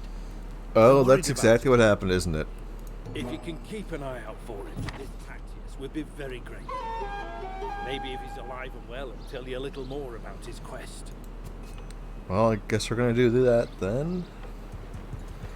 Can I talk to anyone else during the tutorial? Can I talk to you? Oh, it's head north again. Why is interaction disabled when he's the one? Whatever. Fine. Continuing on. Let's go find that doctor guy, I guess. Always good to have a doctor on staff. Oh, look. Raiders. Right there. And there. These are obvious quest things, I'm guessing. This isn't going to end well. Hold Alt for more info. Mountain bandits, terrain type, Radagos Raiders. We've got 2 troops being captive. Well, let's go take them out. Leave, I guess, is what I have to do first. 2 groups of raiders. This is probably going to kill me, but let's attack. I've got 8 to their 12. If my spear works like I hope it does, I might be able to do this. It probably won't. I should have gone for a 2-handed sword, frankly. Probably would have been a better option. Alright. Oh, great. It's water as well. Okay, it's not deep water, though. F1.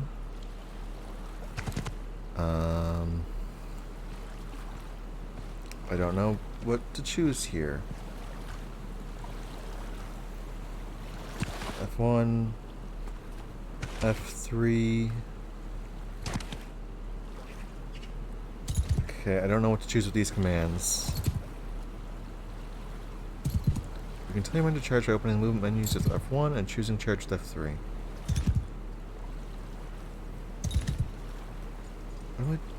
Yeah, F3. Oh, there we go. F1. That way! It didn't help too much. Let's charge in at them. Since we've got some... 1 damage. Great start. Pull out the spear. We're doing this a serious way. By serious, I mean getting my butt kicked. Promptly. Okay, apparently it's not going to...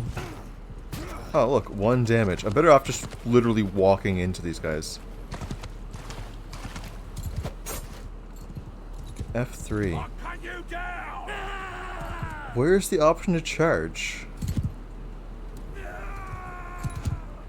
I'm not seeing it. Well, whatever. I've literally got mounted troops and they're not making use of their fact that they're mounted. They're just dying. Because I can't order them properly. Just do something.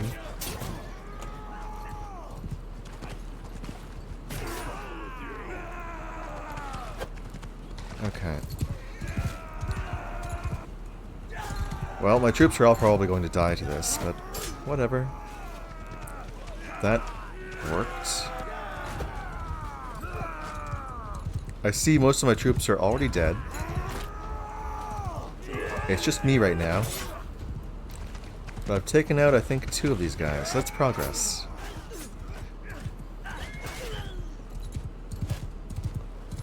Yeah, all these horses from my dead troops. Then I'm here like, let's stab guys. Oh, I gained a level. Also, it showed that I just killed at least 1 of them.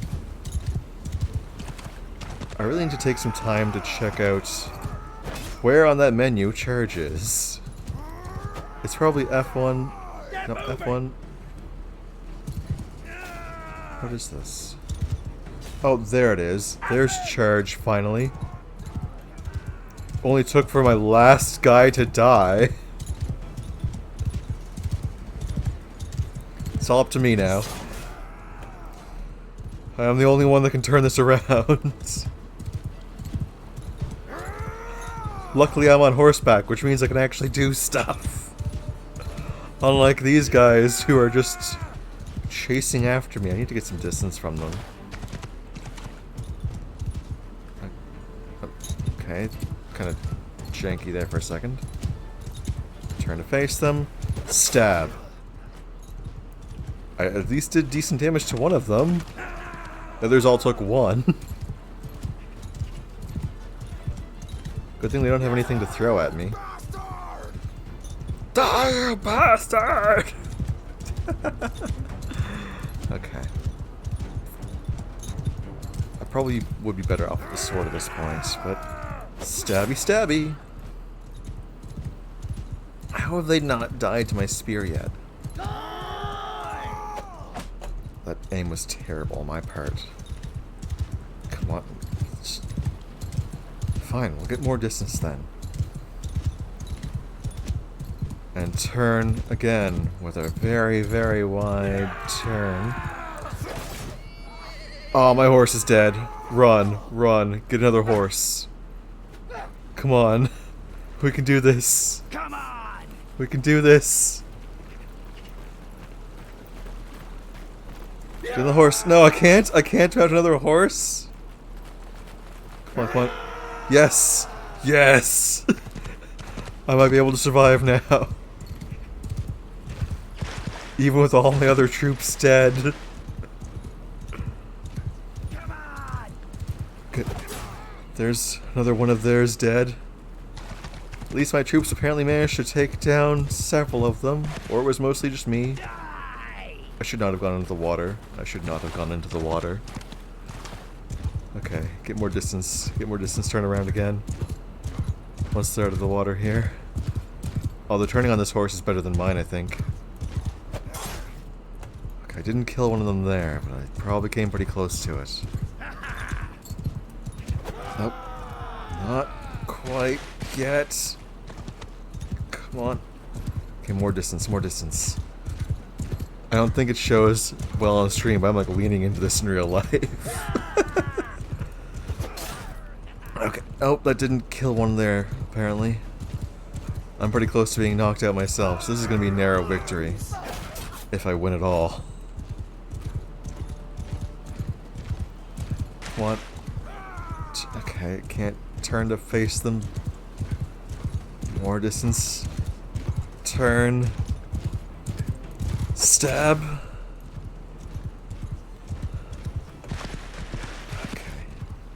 The horse is almost dead. That's a genuine issue. I think it's gonna die on one last charge, and that's gonna probably end me as well. Oh, that didn't hurt them, that just hurt me. Oh, come on. I don't want to die in the very first fight, even though I was outnumbered. Oh, that was a miss on both of our parts. No, I don't want to start off with downward. Yes, downward. I hope we both missed. Okay. Is this going to do the downward thing? Okay, doesn't... In the original, your spear would go down as you charged up and gained speed. I'm wondering if I'm just not knowing the controls for that, or if it's just no longer a function of the game. Yeah, the Raiders won. Show them! Toggle scoreboard. Yep, that's... we lost. Great start, great start. Very, very great start. It's on the easy difficulty too. But I can apparently re-challenge them. So if my health isn't too bad, we might be able to do this. Especially if I can actually figure out how to get my troops to charge this time.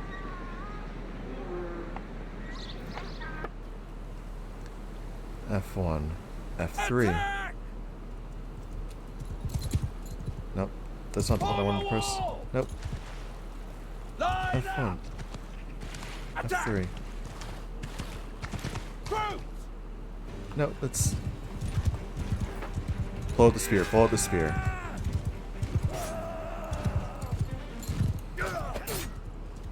So I guess the surviving troop is my character's brother. Who is a far more normal name than Railen TV. Alright, I can jump. I forgot about that. This is some serious music going on here. Okay, let's stab. We can do this, we can do this. Oh, my brother got in the way there. Come on. No, I don't want the upward. I don't want the... This is a terrible angle. At least I'm dodging this guy's rocks. Nope. Aiming on this thing is a challenge. Okay, where's that guy? 1 damage. Progress. Oh, my brother cut him down. Nice. We won. We actually won. Yeah. Yeah.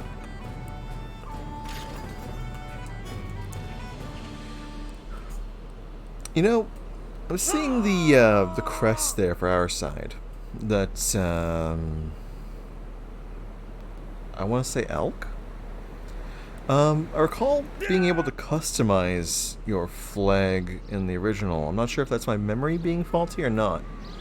So I'm a little surprised that it might just be because we haven't actually established our order yet. But oh, we can actually. Okay, prisoners. Yeah, we'll take all the prisoners. And we'll take all the troops as well. So we finally got some troops. It looks like not all of our troops died. They were just weakened. So they'll probably recover soonish. We got ourselves some gear as well, which is nice. We can see how it compares to ours. It seems to be considerably better, aside from armor. That's what we got these for. We'll stick that on, I guess. Stick on our new gloves. And now we've got better defense than our original clothing from bandits. Back into town. Can I recruit more troops? No. I'm wondering how I'm going to get rid of these prisoners. I don't recall how to actually sell them. We did level up, so we can actually do stuff here as well. Oh, there's different perks and stuff. Okay. Oh, we just hear the donkey braying in the background. Okay, we're gonna increase... Can we increase this? We can.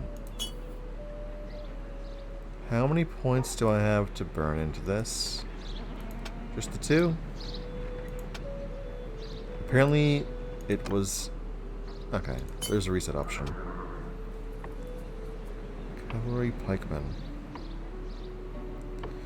Brace. This is the thing I think I was talking about. Maybe.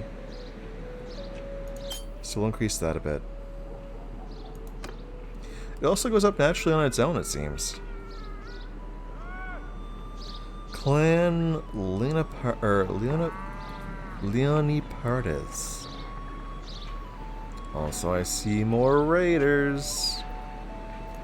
We're gonna hunt them down now. There's quite a few different villages around. Actually, where's a quest thing here? Locate and rescue traveler, defeated parties. Okay, so I do need to defeat the different groups of bandits. And there's also no time constraints, it seems. Yeah, we're gonna take them down. We're gonna try to take them down entirely smoothly because we've got actual cavalry here. Charge! While I take out my spear.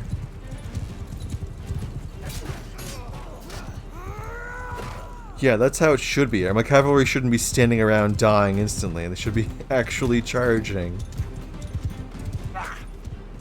Even if I'm getting pelted with rocks, at least my troops can probably do some real fighting. Is that? Okay, that's one of ours. I should change my attack trajectory. One, down. Enemy poked. I didn't kill him though. Oh, I get another level. I'm making decent progress. It's kind of working well. That stab didn't work out too well though. Being in the trees is actually making this more of a challenge, being on horseback here. Come on. I just need to... There we go. Just become completely stationary. Lose all the mobility of the horse. Oh, we won! How many casualties do we have? Because I'm only seeing one survivor here.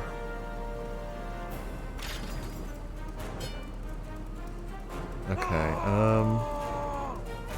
it looks like all of my troops survived. I think. Yeah, it looks like they all survived. One of them is wounded, though. It's my brother character, who was wounded to begin with, so it's no surprise there. Everyone died in the first battle, after all.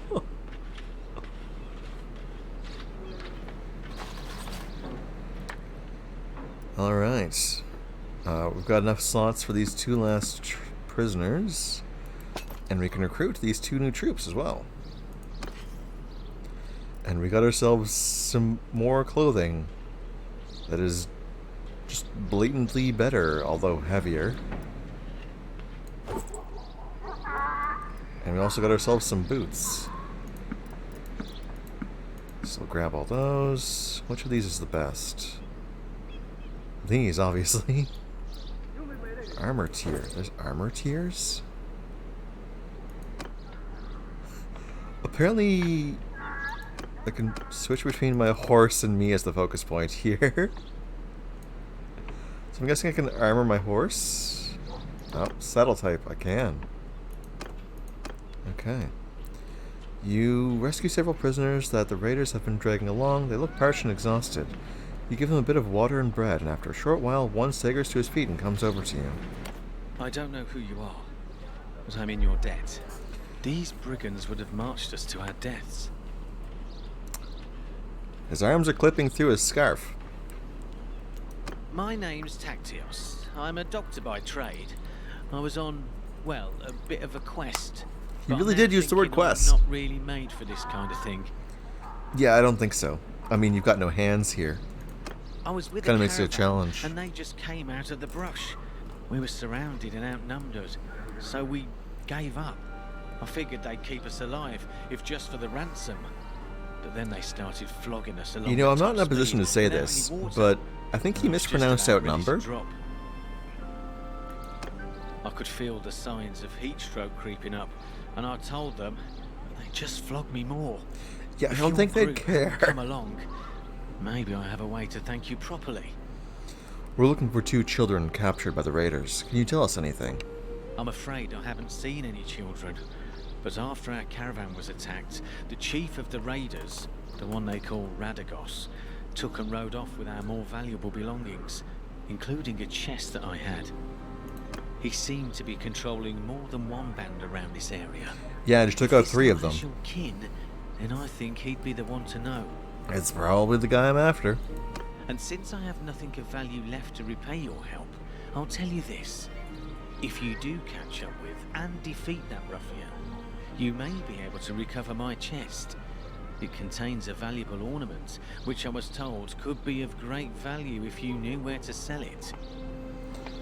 Why were you... Well, it's probably... his quest is probably to sell it, I guess. I was trying to find out more about it, but... Or as I he's say, explaining it. I've had all my urge for travelling flogged out of me. Right now, I don't think I'd venture more than 20 paces from a well as long as I live. We'll keep that in mind. It doesn't look like much, and I suspect this lot will give it away for a few coins. I like that there's actually voice acting in this game. It makes it a lot better. Because the original didn't have voice acting. I think they made it added some extent to it in later ones, but... was of course the Emperor who died in battle some Narrative years is back. folly. Maybe you could find out its true value. Okay. Thanks for saving me again. Interesting. I hope our paths will cross again. Oh, you're not staying with us? Oh, that was right there, apparently. Can I do anything about these prisoners I've captured? I don't really want to carry around more caravan. There's quite a large quantity of people in those caravans there. Can I recruit people? No. I can't do the quest, though.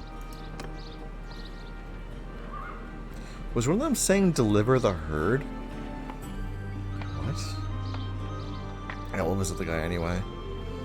You need to turn in the quest for rescuing their doctor.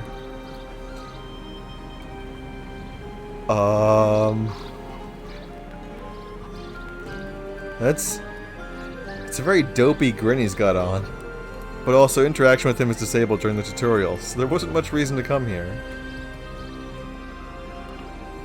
How do I turn in the quests then? Do I just need to check the quest menu and see what happens? Because he's got like interaction exclamation marks here. Sell in a tavern.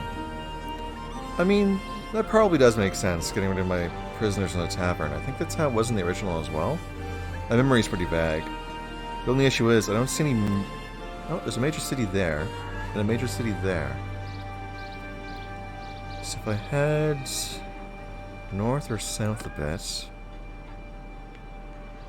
we could probably actually do that. But what's the actual quest we've got? Flying Radagos hideout. We'll head south first. It seems the easier route. But yeah, thank you for the advice for that. I was completely blanking on how to actually get rid of prisoners. You've strayed too far. Apparently I can't go there outside of the tutorial. Or in the tutorial, rather. I guess we're just going straight to Radagos' place. I can just skill point medicine somehow. Probably from healing all my dead troops. Thormund of the Vladians has been taken prisoner by Narek of the Brotherhood. The Brotherhood? Engineering. Scaffolds and torsion engines. What's smithing do? Efficient charcoal maker. Efficient iron maker. Oh, we can upgrade to steel. Okay. What if I increase my pole arms, though? Clean thrust and swing shift? I'll increase my two-handed, I guess. I think we're on the right path. Yeah, I think so as well. I've gained more skills. I wonder if that's just me missing out on other characters. I don't have it set to auto-level them, do I? We'll grind up his one-handed skills to maximum. And I guess this as well, because it's funny like that. Slow down when turning around on horseback may help you too. That's true as well. I know I've been kind of just doing really wide turns with it. Also, I don't know... I'm definitely spending money to grind these up, aren't I? I've been paying it... no, I'm not. What am I actually spending here, then? Because I'm just dumping points in, and apparently it's working out. Okay, this is fine. Do I know what I was doing there? Not in the slightest. Alright, time to attack the hideout and hopefully not die.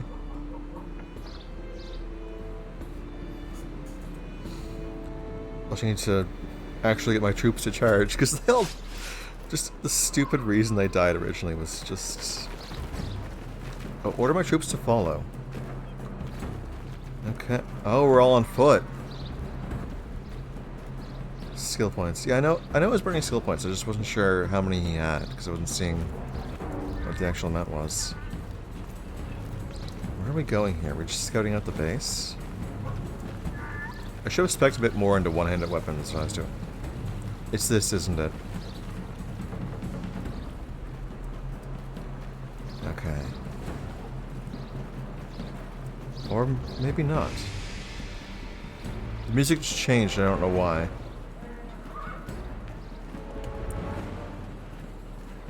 So this is clearly a camp of some sort. Oh.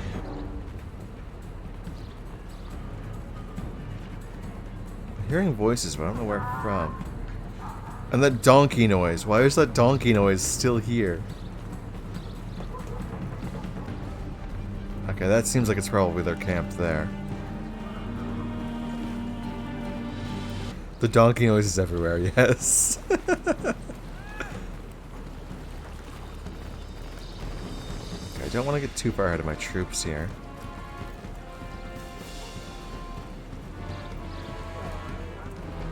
Oh, there they are. I don't have a bow, so I'm just going to charge in.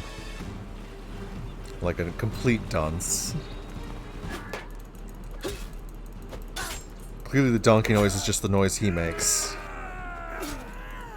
Oh, we took him out. Why aren't we using our own horses for this? Is it just because the terrain is a bit too rugged? Also, I'm nearly dead again. I probably should be paying more attention to not dying. Okay. Hear more shouting again.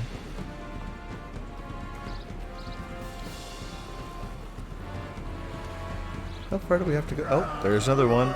Two of them!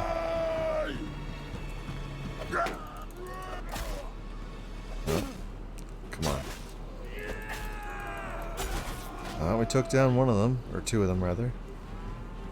Oh, I see some more over there as well. Troop on foot during raid. Yeah, especially with like the terrain, it makes sense. It just... Our main strength is cavalry right now, so it kind of throws us off.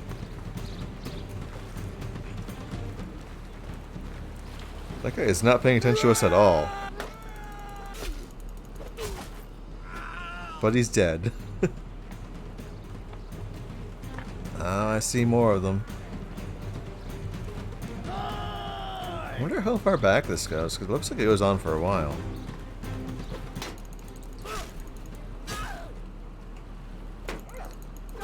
Thank goodness I followed the game's advice of going on easy difficulty, huh?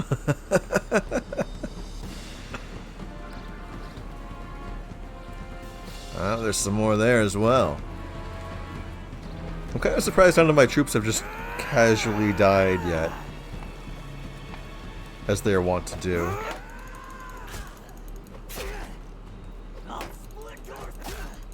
Oh. Should keep my shield up. Keep the shield up. This one's tough. Wait, chamber blocked? Oh, here's the actual guy. They're bringing him out like it's a boss battle. This better not be a duel. This really better not be a... Who's this that comes through my place of business, killing my employees? We heard you took our little brother and sister. Where are they? Good heaven. I need a better description than that. My men have harvested dozens of little brats in this region. Quite good hunting grounds. Already sent most of them off to a slave market, I know, though. Them good eatins. Gotta eat those Since children. your hunt for your kin is fruitless, how about you clear off and save your own lives? Either that, or I'll force you to lick up all the blood you've spilled here with your tongues. Or you and I could settle this one-on-one. Now you see, I have no health left. I'll duel you.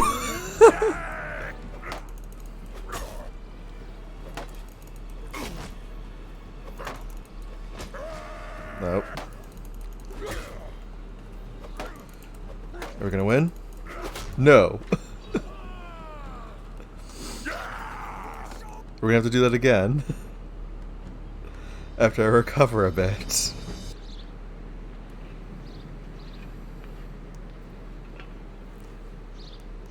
You retreated, or you were defeated by Radagos' party, but your brother saved you. Doesn't look like they're going anywhere, though, so you should attack again once you're ready. You must have at least 4 members in your party. If you don't, go back to Tiva and recruit some more troops. I'm not too surprised there. That's the consequence of me not learning how to charge until after every troop died in the very first battle. Okay, how much health do I have? It's more than I had, so progress. And also we got skill points that we can burn, presumably. Not for me at least, but we got them for our brother here. I'm not actually seeing how many skill points he has to use. Is it just the one up at the top there?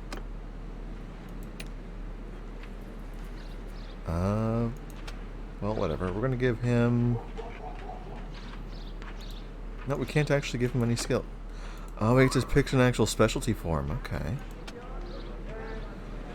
Why did I not notice that sooner? That was an actual thing we could do. I mean, we can't do it for ourselves. Okay, I think I understand this now. Green is your skill cap. Orange is your actual current skill level. So as you get the orange bar up, you can actually get specialties. But in order to increase your orange bar more, you need to actually spec into it to increase the green.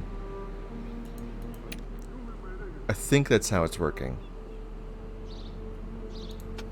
We can also pick skills for them. Quite a few of them, in fact. Let's see. Basher, shield bashes, or reflect, or deflect rather. I don't know. He's got a shield, so we'll give him Basher, I guess. Or actually, oh, clicking on them specifies the two of them. Interesting. Shield Bashers now deal 50% more damage and stun your enemies for longer. One-handed weapons you have, their handling increased by 20%. Troops in the formation you are leading have their one-handed combat effectiveness as if they were 1 tier higher.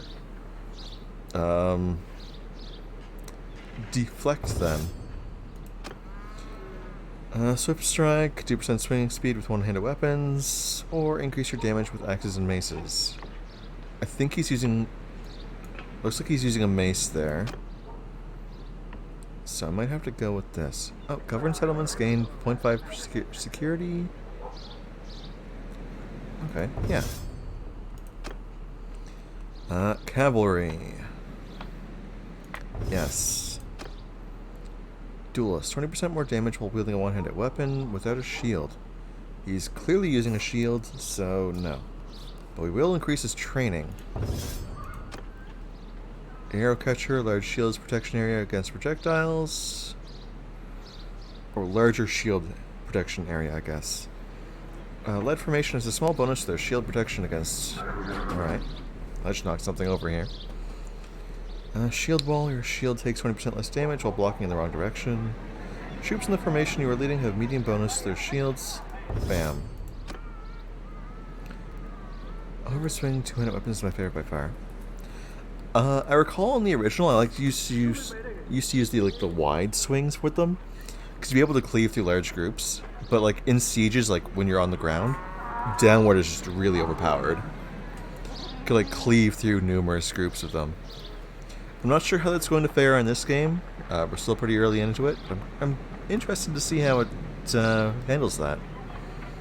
I know two-handed seemed to be my best when I was doing the tutorial stuff, but the tutorial isn't really a good assessment either, it doesn't seem. Alright, Core. Infantry in your party gain an additional 10% of total experience earned in battles. Garrison limit and government settlements by 30. Infantry troops gain 2 experience per day. Garrison wages in the government settlements are reduced.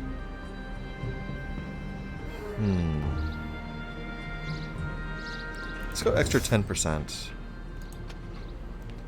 I've got his two-handed weapons here. Increased damage with two-handed weapons against shields. Or better handling. Troops in formation leading have increased two-handed skill. Increased damage against shields. Better handling. Head Basher increases damage with two-handed weapons like axes and maces. Increased damage by 2% against or for your troops. Or increased swing speed. Damage it is. Infantry in your party gain 5% or plus 5 experience for each enemy you kill with a two-handed weapon. All melee infantry in your party gain 5% more experience in battles. Weapons can ignore knockback down resistance or knockdown resistance. Infantry troops are 20% cheaper to recruit. Cheaper recruits are good, but we might go with cheaper recruits. Let's see. Increased damage against mounts. More damage to shields with two-handed weapons. More damage. Yep, more damage against shields. Increase your damage with two-handed weapons by 20%. Increase damage with two-handed weapons by 15% when you're at high HP.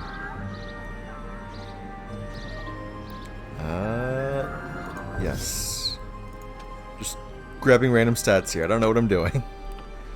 Increase damage with 2% with polearms. Increase damage with 2% with polearms. Looks like they took weaponry stats and made them skills. It does look like that. I was curious about the polearm as well, because I know in the original games they had the thing where when you're charging at certain speeds, I guess it's brace the polearm to the side, so it impacts with the tip of the spear without you needing to actually use it. It does massive damage. I think that's actually a skill now. Yeah, braced here. But I'm not sure if that's the actual thing or not. I'm not sure if it's still a skill. Yeah, I don't know if it's still a thing or not. But they give like different perks, it seems, for leveling up your skills.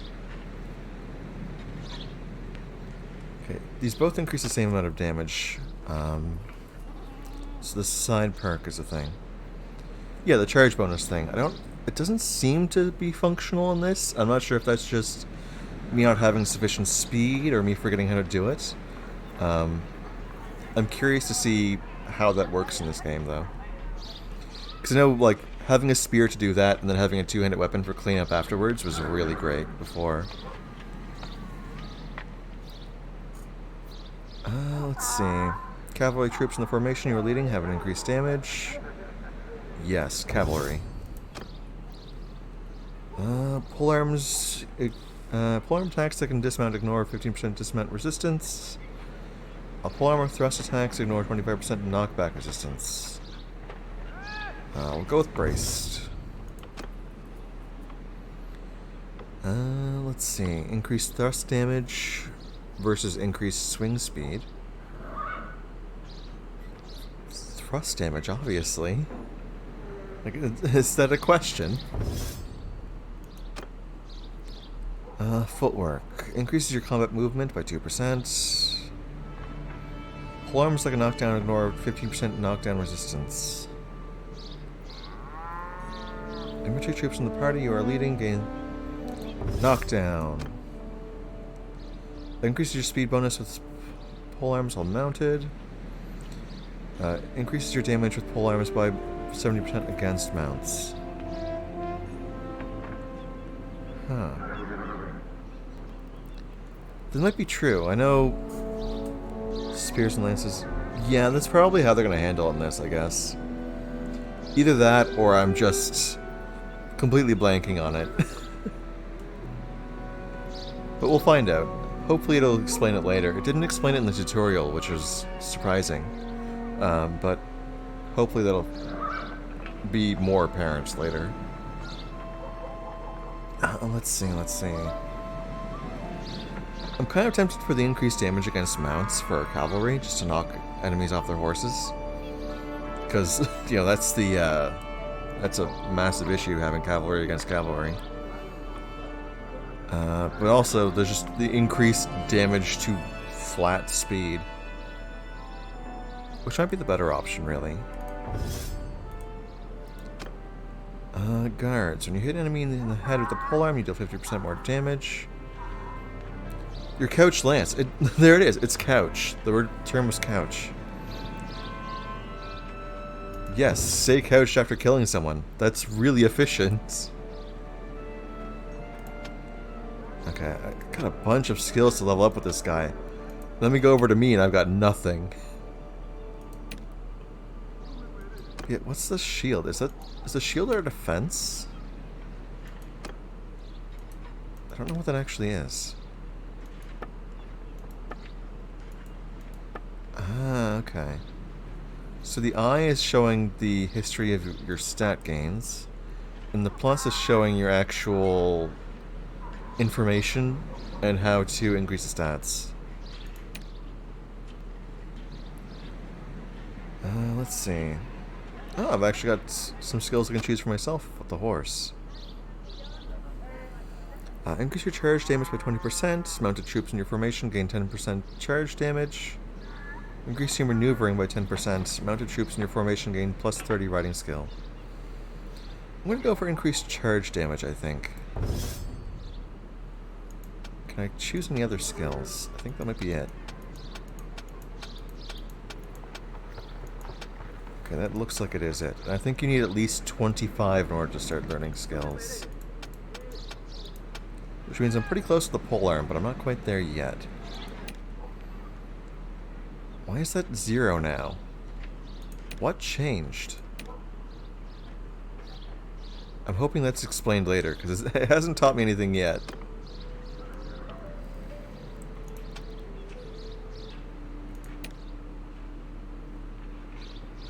Oh, I know what it is. That shield is showing the skills for the person, when I'm on Nasun, it's showing a 0 for my skills, because I don't have anything left to learn.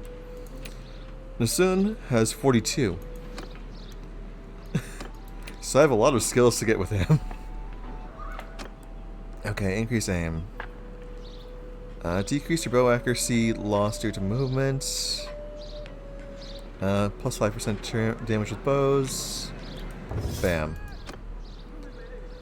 Your attacks with bows ignore 10% of enemy armor. Or decrease the penalty movement speed for reloading. Yeah, I'll go with Bodkin. Decrease your bow accuracy loss due to rotating by 50%. Will increase reload speed. And increase your party size by 5. Decreases mounted accuracy penalties by 30% while using a bow.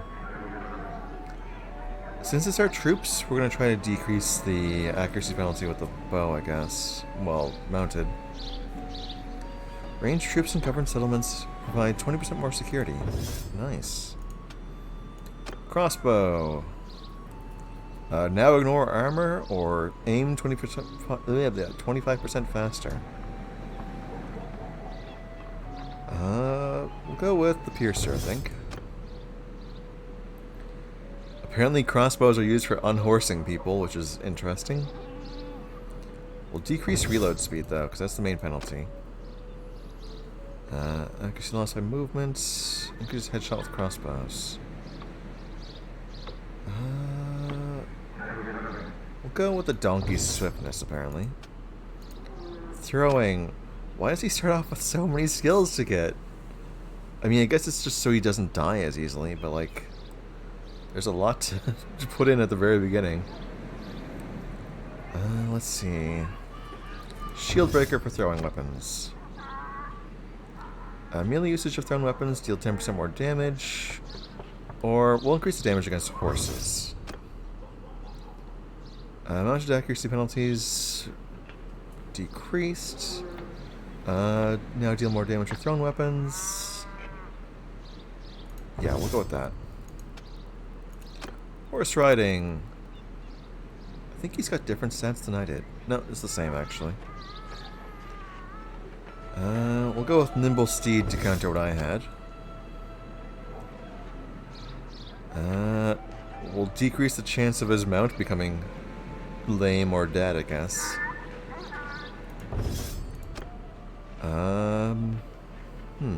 Filled to the brim increases carry capacity, or mounted infantry increases your party speed by... Yeah, we'll increase our party speed. Decrease accuracy... Decreases accuracy penalty by 15% while you're mounted. Or increase mount top speed. We're going to decrease the penalty. Exercise. Increase movement speed by 3% or increase maximum hit points.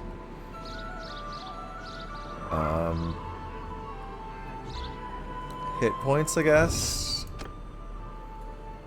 Oh, we got armor. Decreases your armor weight by 15%. Tier 3 plus troops in your formation gain 4% movement speed. Or... yeah, we'll go form-fitting armor. Having going? I don't get what that's supposed to mean. It's probably a reference to something, but... increases persuasion chance as part of athletics? Increases crafting stamina recovery rate? Yeah, we'll increase prisoner capacity, I guess. Tactics, we're gonna give him some of these skills. Horses, I don't think were immortal to begin with. They could die. It was just very rare for them to do so. So I think I had a horse... I'm not sure if it's my memory being faulty or not. I could have sworn I had a horse die in the original game. I know they die on the battlefield, but just in general. But yeah, I'm not sure. It doesn't seem like they're immortal anymore, at least now. If they weren't... like, if they were to begin with. Your infantrymen suffer 10% less damage by ranged troops in simulations. In simulations? Your troops receive 25% less morale penalty from casualties when using line, loose, circle, or scattered formations. The formation impacts your penalty lot? Or, okay. Your infantrymen deal 10% more damage to cavalry. Your troops receive 25% less morale penalty. Okay, we'll go with loose, I guess. Asymmetrical and proper engagement. What are these simulation things? We'll get increased movement in plains, steppes, and desert terrains, I guess. +1 troop joins you when fighting in hideouts. Okay. We'll go with small unit tactics, I guess.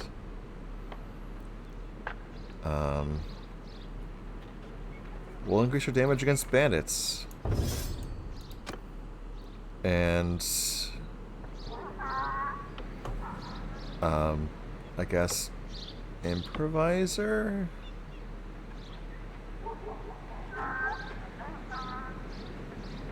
Yeah, whatever. This is... I don't know what I'm doing. I should have set this to actually be like... 30... Charm impacts your likelihood of having children.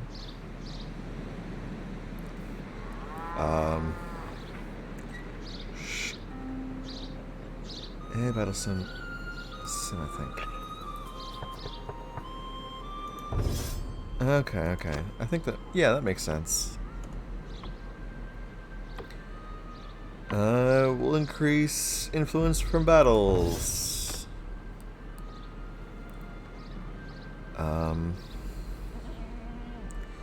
Oh, the // is like... The first thing is a personal thing. The second one is like what else it applies to.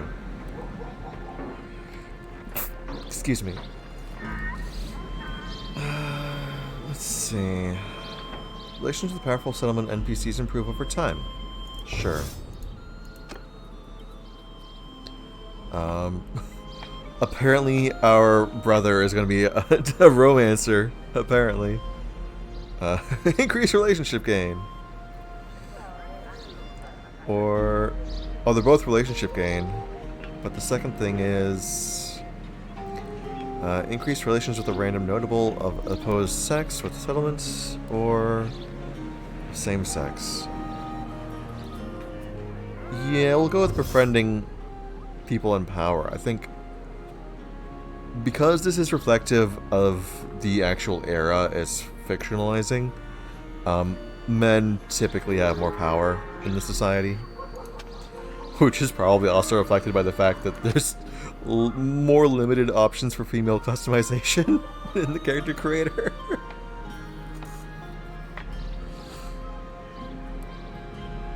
Alright, let's see. Increase recruit level of units at the same culture from you from NPCs. Increase troop in the garrison gains. Huh. So there's a one to recruit your lower tier troops faster. And there's one that lets you recruit higher tiers of the same kind early. We'll go with combat tips. We'll also go with increasing the higher tier ones, I guess. Increase town authority. Famous commander. Tier 3 troops under your command ignore retreat due to low morale. Go with that.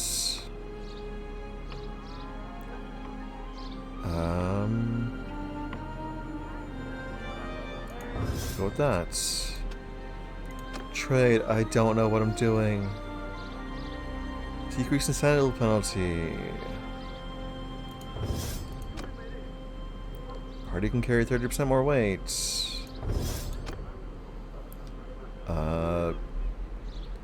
Your workshops gather trade rumors, I guess. See, that's an interesting thing in this game. There seems to be like an actual smithing thing with workshops that seems to have been added. I don't know how it's going to work out mechanically. It's obviously going to come into play, I'm assuming, once you actually get a village of your own. So I'm really curious to see how that'll work. Let's see, what are the options here? Double relationship gained by resolving issues with merchants. Any villager entering your town, yeah, increase income from villages, obviously. From villagers, rather. Yeah, there seems to be like an actual crafting thing. There's a smithing skill, and you have to use your smithy to create weapons, refine materials, and smelt old weapons. So there's actually some level of crafting. I'm not sure how it'll work, but it apparently exists as a feature in the game. Tactics, charm, leadership, trade. Every profitable caravan you own gains +1 renown. Steward. We will decrease party wages. We will increase troop experience. We will increase our sweatshops, I guess. I mean, for me, it's actually really late in the day. It's 9:30 or it's nearly 9:30 p.m. But I was also thinking through the entire day, because I'm working, like, I'm trying to get back into sleep, like, wow, fumbling over my words. I'm trying to get back to the point of being awake during the day instead of working night shift, because I've left the job that was keeping me working night shift. But I scheduled one of my streams later in the day experimentally just to see how it would feel. And the entire day was just me reminding myself of, you have to stream tonight. Remember, you have to stream tonight. Don't make any plans for tonight because you have to stream. So I might just keep them all kind of earlier in the day in the future. Alright, I'm not going to do any villager raids. So we will reduce companion stuff, and discarded armor can be donated to our troops. Party morale +4 if your number of mounts is greater than non-cavalry troops. Well, we're going to focus heavily on cavalry, so... Yeah, I'm really curious about the crafting system. I'm going to have to play this a lot, honestly. I've been looking forward to this quite a bit, so... After the stream, I'm probably going to continue playing it anyway. Discarded weapons can be donated to troops. Tier of income is 10% higher. Or tax income. We'll go with...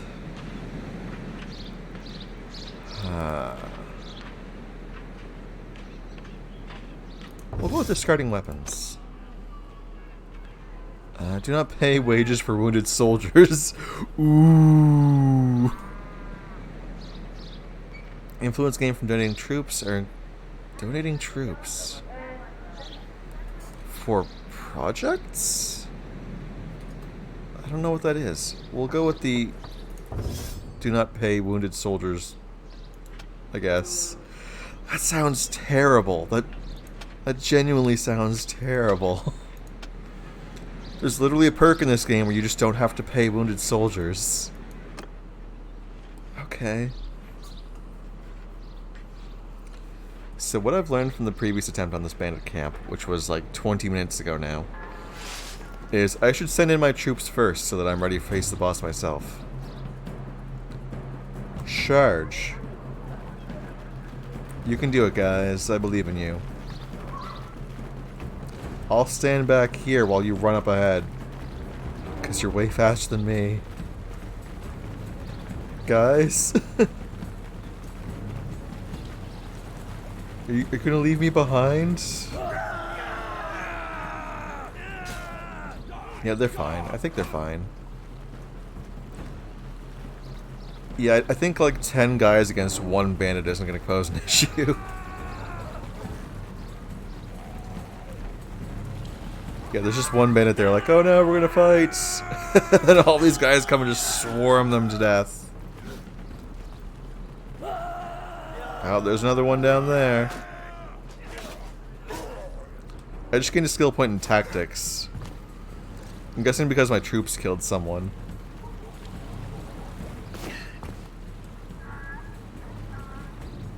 And, they're really plowing through. They're just going at it.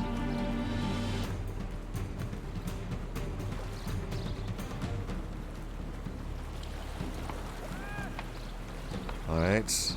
There's one more group of enemies over there. I can zoom in and watch it from here. Not much to watch though, they just one-shot at the guy. There's another one there. I thought there was two in that group. Where's the other one at?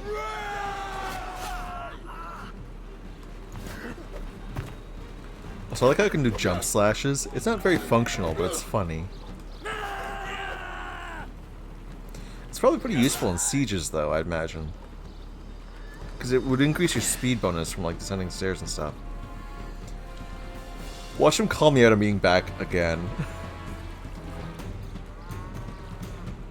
So, who's this? Good heavens. Yeah, we're doing this again. I'll duel you.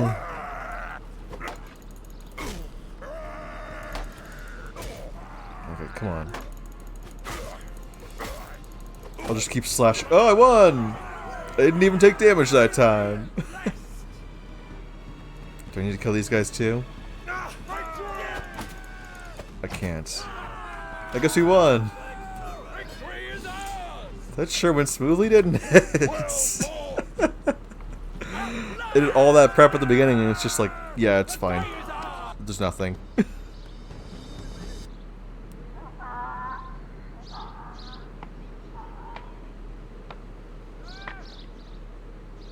Loading screen. We've got some prisoners that I can take some of, apparently, but not all of them. And no new troops. Overcapacity for prisoners. Okay. I don't want to take too many prisoners, because it's going to cause issues. Unbalanced Knobbed Club. I'll take it. The boots I've already got. Alright, I can change Nassun's gear, can't I? Let's actually see about that. Well, his current gear is obviously better, of course. Because of course our brother is better geared than us. I just got the achievement Duelist, which actually showed up on stream this time. Usually it's kind of hidden, I think.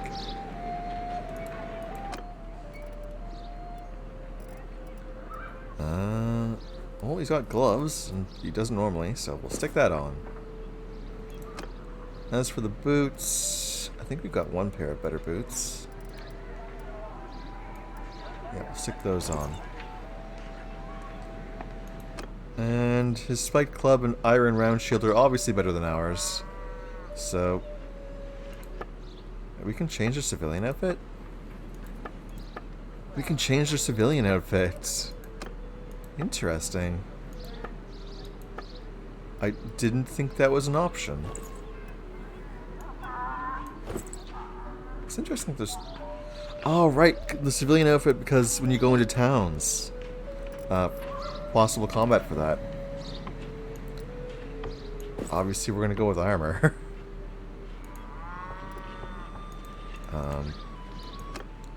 What about the boots?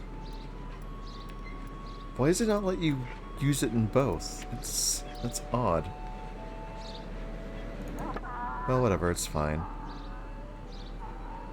Alright, we're done, I guess.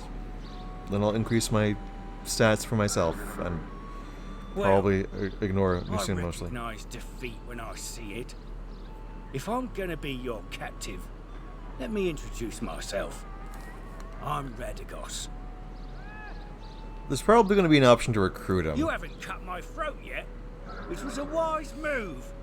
I'm sure I can find a way to be worth more to you alive than dead.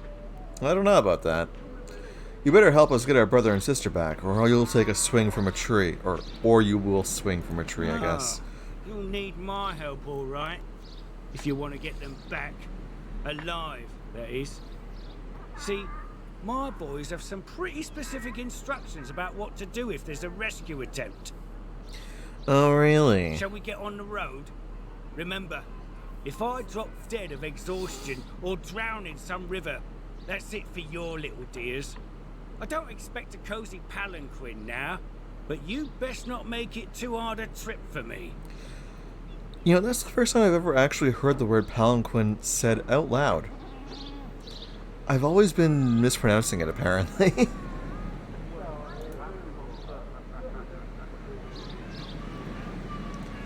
You come across a chest with an old piece of bronze in it. It is so battered and corroded that it could have been anything from a cup to a crown. This must be the chest that Taxios mentioned to you that had something to do with Neretz's Valai. Right back to a loading screen, really? I was hoping to find more treasure here, but I think business wasn't going too well for Radagos and his gang.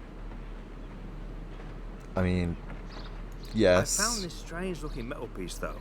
Doesn't look too valuable, but it could be the artifact Taxios was talking about. Maybe we can sell it to one of the noble clans for a hefty price. I'm not sure if my pronunciation is incorrect or if it's changed because it's a different voice actor. I have a better idea. Because it's been like an hour and a half since I last heard his name. I'll take Radagos and go find the slaver market and look for a way to free the children. However, we must be careful not to endanger their lives, and it could be better to just buy them. We need to have our purses full for that, though. I wonder how full. I'll need to take these men with us. Radagos is a slippery one. I don't want him getting away. So you want me to raise the money to ransom the little ones? Indeed. You have to find a way to do that. Maybe this bronze thing can help. Tacteo said it could be worth a fortune to the right person, if you manage not to get killed. If he's telling the truth, you must be careful. Never reveal that you have it, but try to understand its value and how it can be sold. Yeah, as if I understand the value of this thing. Nobles, I don't. Other people of importance. Make sure you present yourself as someone from a distant but distinguished family. Milady? You can use our family name if you like, or make up a new one. You will have a better chance of obtaining an audience with nobles, and it'll be easier for me to find you by asking around. If I knew I could change my surname, I probably would have just gone with the first name being Railen and the last name being TV. But now I gotta choose an actual surname. Decisions. Railen TV Twitch. The Twitch family.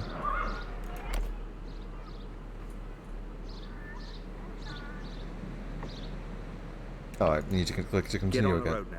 Once I locate the little ones, I'll come find you. I mentioned this earlier, we get to customize our sigil now. There's quite a few different options. I guess we've got our default one. I wonder if the default one is chosen randomly. I'm kind of curious about that. So we've got quite a few different options here. Shows on our flag in the background there. We'll just go with... I thought there was a heart for a second there, but it's... a shield? Question mark? Let's see what animals we've got here. If there's a rabbit, that would work out pretty well, because bunny ears, right? There probably wouldn't be. I was about to say, they're probably going to use something that symbolizes strength for a crest, because that's usually how it works, right? To symbolize, like, the strength of your nation, the strength of your... whatever. But then I saw the fish. There's also the duck, or the goose, or whatever. And this very fluffy... dog? Sheep? Awesome. What is this? It's so weird looking. There's basic swords. Throne? Question mark? I can also adjust the size of it. Super tiny.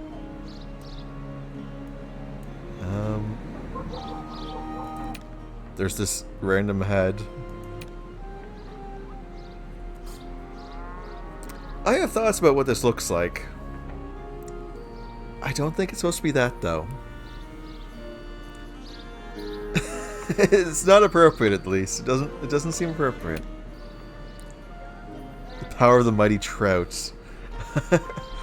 Yes, we're the nation. We're fish. We go into battle wielding tuna. Just frozen tuna. It has a two-handed weapon. Oh, there's an actual heart one. The one I thought was a heart was not, but there is actually one. Yeah, some of these are like historical, like real-life historical things-ish, so they don't feel too appropriate in the context of the game. What the hell is this? It doesn't let you like add multiple ones either, so there's not too much variation on these. It's a mix of like real historical and like in-game historical, kind of. And it makes it hard to choose. Let's start back at the top again. There's obviously no... This is a very artistic chicken.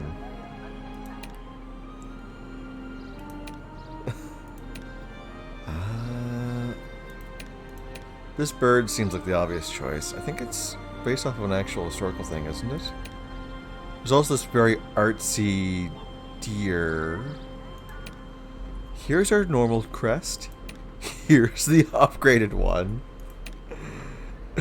Here's one that looks like it's been shot, which is just terrible. Is that a dog riding on top of a deer? The wreath. The wreath. There probably is one. I mean, there's this. This looks like it's just several cloves of, like, garlic or onions or something, just in a circle. There's the horseshoe as well, the crown, this slightly askew helmet. Further down. Oh, the actual wreath. Yeah, that is an option as well. And another fish. Whatever this is supposed to be. A horseshoe, an arrow, and a hole.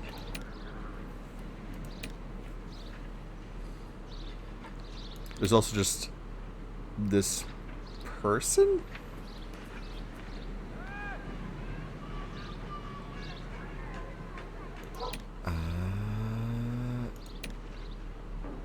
Let's see, I think I had an idea for what I was going to choose. What the hell is this? It's so weird. And this. Some of these are just really, really odd. Is this a dog on top of... This looks like a dog on top of a sci-fi speaker system. Like one of those like Big Brother-esque ones that just sort of announce things to the public.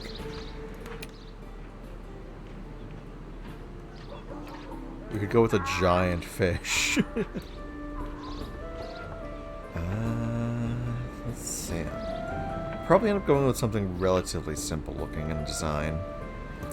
Could go with the sketchy baby hand on top of something less appropriate.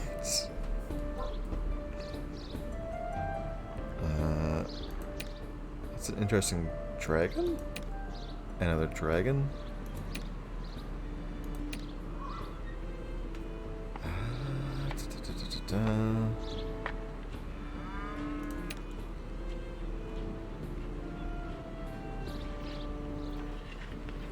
We'll go with the super sketchy deer head, maybe.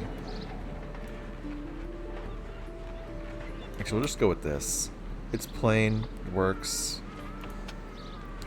Oh, it actually impacts our clothing color as well.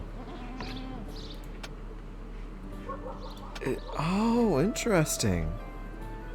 So one color impacts like the main body of the armor, and then the other one is like the trim or like the sleeves or whatever. It's interesting.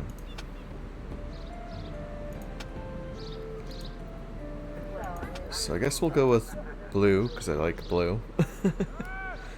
And the sigil color will be white, just because it stands out better. And done.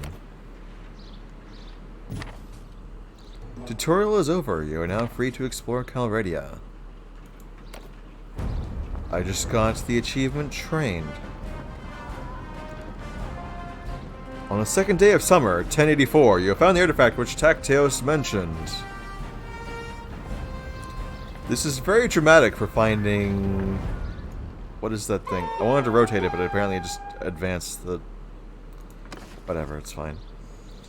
Establish your clan. Increase your deniers by 1,000. Grow your party to 20 men. Okay, so this is probably like no time limit to this. This is just... You know, the main story. And then there's... What's with that quest deadline? I have 1,680 days to finish this quest. I have to talk to 10 nobles. Okay. Now let's go to our stats here real quick. We can increase our athletics. Increase our movement speed or maximum hit points. Hit points. They take your men? I don't think they took my men. Let's double check that real quick. Oh, they did take my men. Really? Wow. I didn't notice that. Thank you for pointing that out. That would have been really dangerous.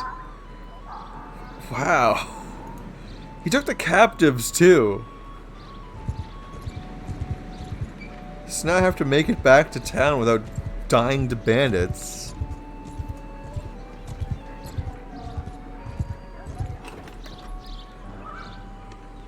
Yeah, why'd he take everyone?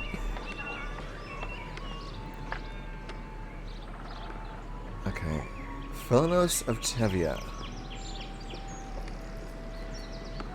Okay, we'll visit the leader of the town first. Just see what options we've got. Also, why did I have to buy food for my troops when he's just gonna steal? He probably took the food too, didn't he? Hey, I'm good bet he took the who food. Are you, then?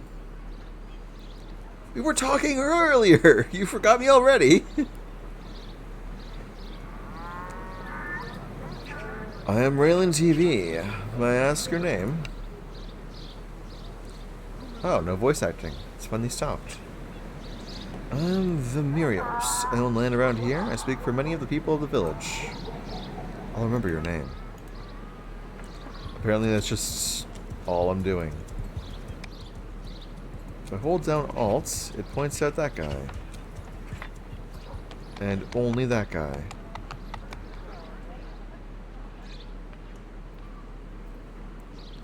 I know there's supposed to be another guy in town that I can talk to, but I don't know where he's hiding at. We'll visit him, though. He's probably going to tell me I need too many, like a certain number of troops in order to find his herd of sheep or something. We'll find out in a minute. Well, good day to you. So, who might you be?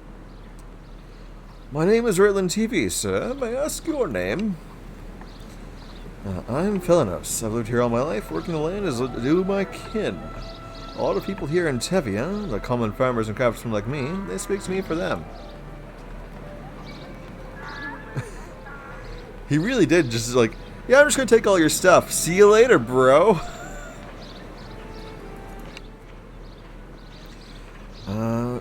Some of... Why is he a headman when the other guy was the head? Whatever. Some of the families in this village need to raise a bit of money. They've put together a herd of 10 cattle to sell in Sironia. But with all the banditry on the roads, they can't drive... I remember herding sheep and stuff on the world map was such a pain to do in the original. They can't drive it there on their own. We're not merchants or landowners. We can't afford any losses. If you're going in that direction of Sironia, you can perhaps help take our herd to Center the Supplier. I'm willing to pay you 1,800. Apparently it's this guy. Track? Tracking allows you to find the settlements on the world map. As long as the track button is active, selected settlements will be highlighted. You can click the pointer near the settlement to text it. Okay, I don't know what that is. Any other way? You can assign a companion with 8 men. They will be enough to. Both ways work fine for us. Promise if you men manage to deliver the herd safely, I'll pay you 1,800. I don't have a companion. I'll do it myself. And now to recruit people. How many days is that going to take for the sheep herding? Executioner Reformer, maybe. Okay. I can't recruit anyone. Okay. Dragon Banner First Piece. I've got the 10 cows. I did get to keep the food, actually, which is genuinely surprising. I'm over my inventory capacity, though. Did he...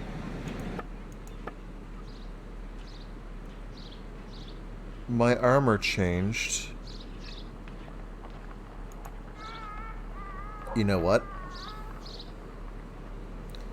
He took all of my armor. I think he took all of my armor with him. He left me with the grain, but he took all of my gear. He just left me with the basics. That's painful. That's a painful penalty.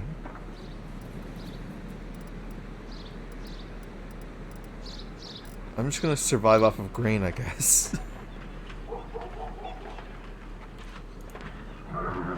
Yeah, we're done here. How many days do I have for this quest? 30 days. Saronia. Where's Saronia at?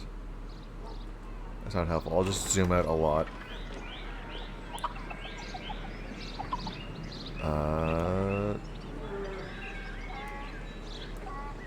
Whoa, okay, right-clicking rotates. I'm not sure how to do that tracking again. Saronia. Track. If you know what or who you are looking for, you can use or type in the search bar. I think it was seen in the supplier, wasn't it? He is cautious. Valor represents your reputation. He's merciful and calculating.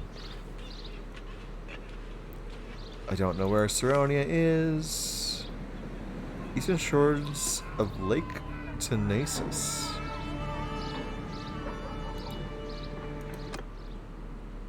Okay. And there's their herd of sheep, I guess. Or somewhere. I don't know. I'm hoping I don't have to herd them like I did in the original, where you have to stick around behind them and slowly actually herd them there. Because that was just pain. Okay. Let's double check that name again. Saronia. Saronia. So it's not that way, because it's a different country.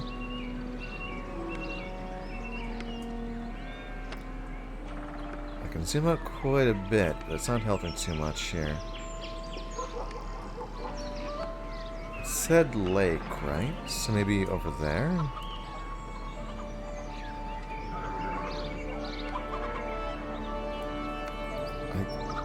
I'm wondering if I can actually move this around to see the map better, but I don't think I can.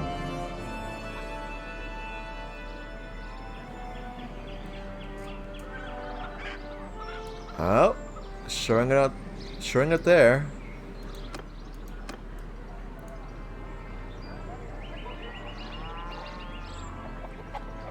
Okay, so that's Saronia. That is really far away. And it's going to be fatal if I don't have any troops. So we're going to save.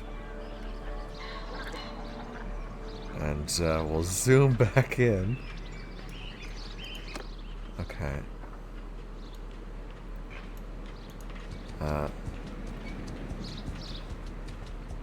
I'm over encumbered. What's my... Am I over encumbered because of the number of sheep or number of cows? No. Apparently not. So why am I over encumbered? I guess it is the cows. It's very slow. This is gonna take a long time. Let's go to this village. At an increased speed, of course. So that we actually make some progress. I have some grain, but I don't think it's that heavy, though. That's the thing. We'll find out in a minute. Byproducts. It is the grain. You're right, it is the grain. I've got a lot of it. Can I recruit troops? I can. Of course, they're all foot soldiers. Why can't I recruit that one? 7 bags, 1 guy. I need a lot of grain, you know? Okay, we're gonna recruit all of them. We're gonna recruit all of them. Done. How's my inventory looking now? Much better. Now we can actually make some progress.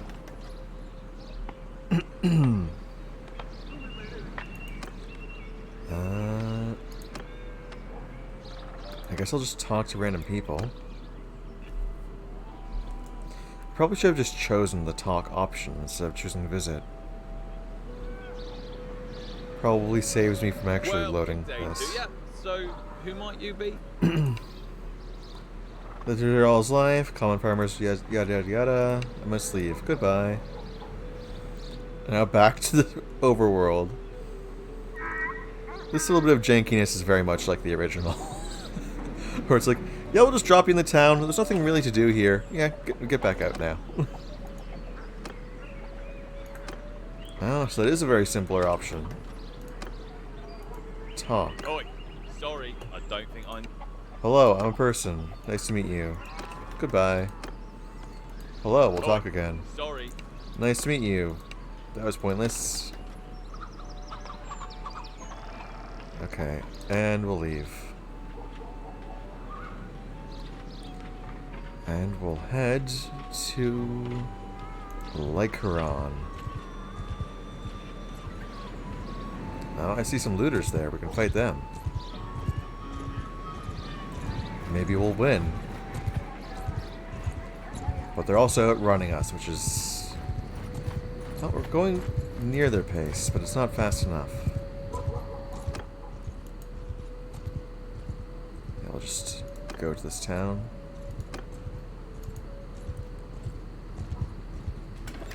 And there's a lot more options here. Take a walk around the city center. Keep, arena. We can recruit troops. You can also enter a smithy.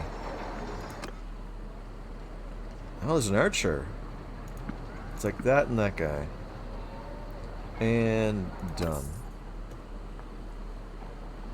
Let's enter the smithy because I'm super curious about this. We can smith gear. There's a difficulty. There's also a size thing. Interesting. This seems potentially more okay, this seems a lot more complex than I thought. There's a lot of options here. And there are also different like tiers to it. There's free build and orders, so you can also like build certain things and make money off of it. I'm gonna have to explore this a lot. I'm gonna probably touch this off stream instead, because it looks like there's a lot to go over there, but I'm really curious. You can like adjust the hilt pieces and stuff. That's interesting. Can I choose which kind of thing to do instead of a one-handed sword though? Does it have to be a one-handed sword? Okay, clicking free build lets me choose different parts. Oh, you have to unlock different parts as you progress as well. Two-handed sword. Oh, that's cool. I think we'll double check that actually. Keep Arena Tavern. There is a tavern. We can recruit veterans, but I don't have the money for it. But we can visit the tavern instead. So let's see what visiting the tavern will do. Yeah, this is a lot more alive than it was in the original one. Hecaron the Turner is in quite a stew with the merchant's monopoly, so I hear.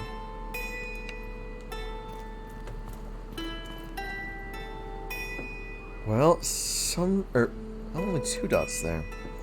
Sometimes when you learn a skill, you can pick up a certain way of doing it that can help you in some circumstances and hurt you in others. If you wanted to retrain yourself, your companions, or members of your clan to do things a certain way, You might try the tournament master at the arena. They'll help you for a price, of course. Yeah, that's one of the veterans there. Yeah, that's good. I can't recruit you anyway. Tavern Keep. Let's see. I can pay people, or can pay to find probably some of the named companions, like the actual companions. Or, yeah, this is to find companions, I'm guessing. And any tasks. Hack around the Turner.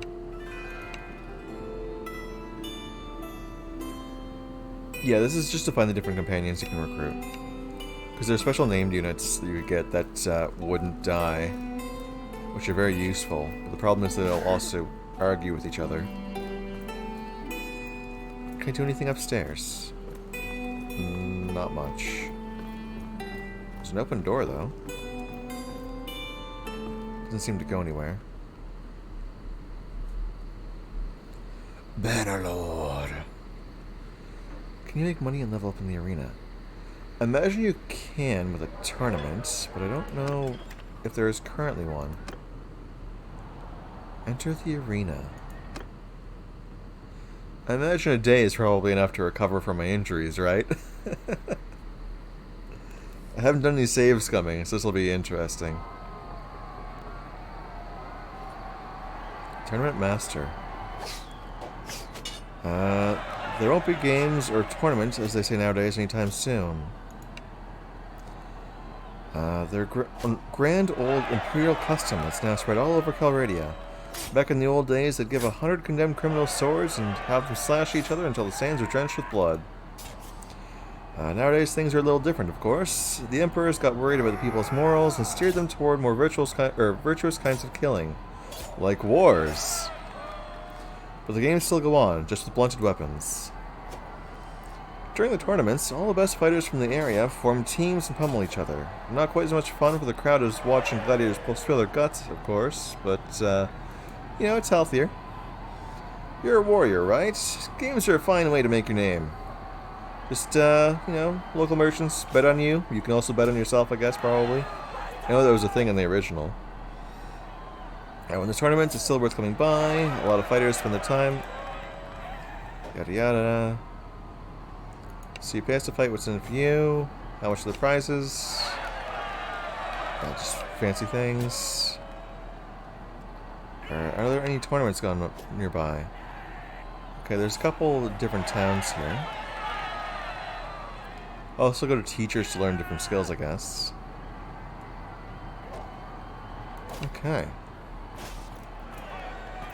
I'm getting like a log of all the people getting injured and dying in the background here for their practice. And based on those icons, people are actually dying. So yes, you can use the arena stuff. I think the arena is also used for respecing your skills. You can find different places to train as well, I think. There's also the practice matches, of course. I'll probably do a tournament at some point. I don't know if it'll be today, because it's kind of getting late my time. But, I'd like to at least deliver these cows. We'll see how smoothly that goes, though. I also need to go to the keep to talk to the nobles, because I need to talk to 10 of them. These loading screens are killing me, though. I'm using a normal hard drive for my Steam stuff. If you're playing this game, probably might be a good idea to use an SSD if you can. Oh, it dumped me out outside instead of, okay. I thought it was going to dump me into the world map again, but apparently not. I'm not being attacked by bandits or anything either, so it seems to be fine. Just passing through what goes on here. Okay. Well, there's some thugs, I guess. Not my problem.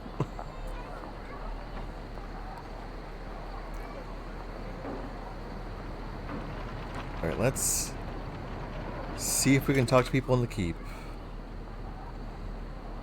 Was Amaris the cat there before? Keep time. You have to pay 800 gold to go into the keep. I imagine it's probably free later, but not right now. Got different horses and stuff here, different weapons, bows, food, of course, clothing. I could wear the prettiest dress. No, I don't want to wear that.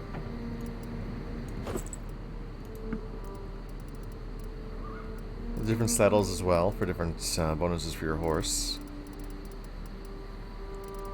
So yeah, there's a lot of different options here. I guess the crafting system is probably to give more use to the old trade materials, because a lot of them didn't have any actual functionality outside of like food. So now there's reasons to be carrying certain materials, I assume. What's our party menu look like? We've got different troops here, obviously. Tier 2, I'm assuming Tier 1 and Tier 2. Not sure when we'll upgrade these, but it's going to happen sometime. Maybe after we do some fighting. We'll talk to Hecaron the Turner. Boring, but I used to start every game practices and make money and leveling up arena drink.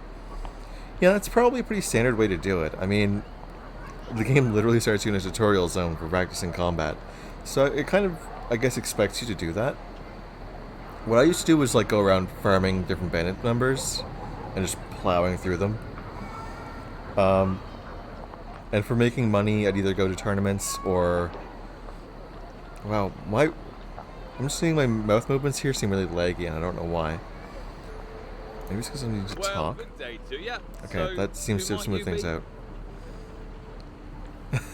Yeah, I guess me waiting on that menu was kind of glitching me out there. But yeah, the tournaments or occasionally trading things in certain places, because you get an idea of like what things sell well in certain places. I used to do that for money, and just taking down small groups of bandits for increasing my skills. Alright, this guy is a craftsman of some sort. Heard you may have a problem. I don't know if you know much about the law here. Craftsmen like me are required to buy our raw materials from local merchants. The other side of the bargain is that they offer us unreasonable prices, but they're not doing that. But they're not doing that. They've come together and agreed on a price that's just too high. They don't care if it ruins us. They will always sell goods somewhere else. Well, you get around, right? It wouldn't be hard for you to collect the cow we need. One cow? If you bring, say, one cow directly to me, instead of selling it to the merchants, I would gladly pay 605. Alright, I'll bring you one cow, I guess. Leave. I'll go track down a cow for this guy, I guess. I don't know why it's glitching out like that. I can see my mouth movements aren't syncing too well. I guess the game is just taking up a lot of resources. Byproducts. That's sheep, not cows. Leave. This is obviously horses, but I'll go there anyway.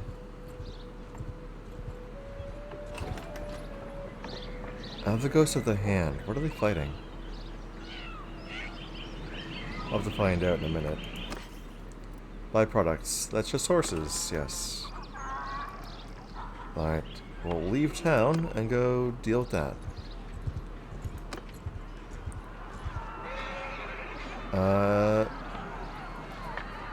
Yeah, that's not gonna go well. We'll avoid that. What's that box?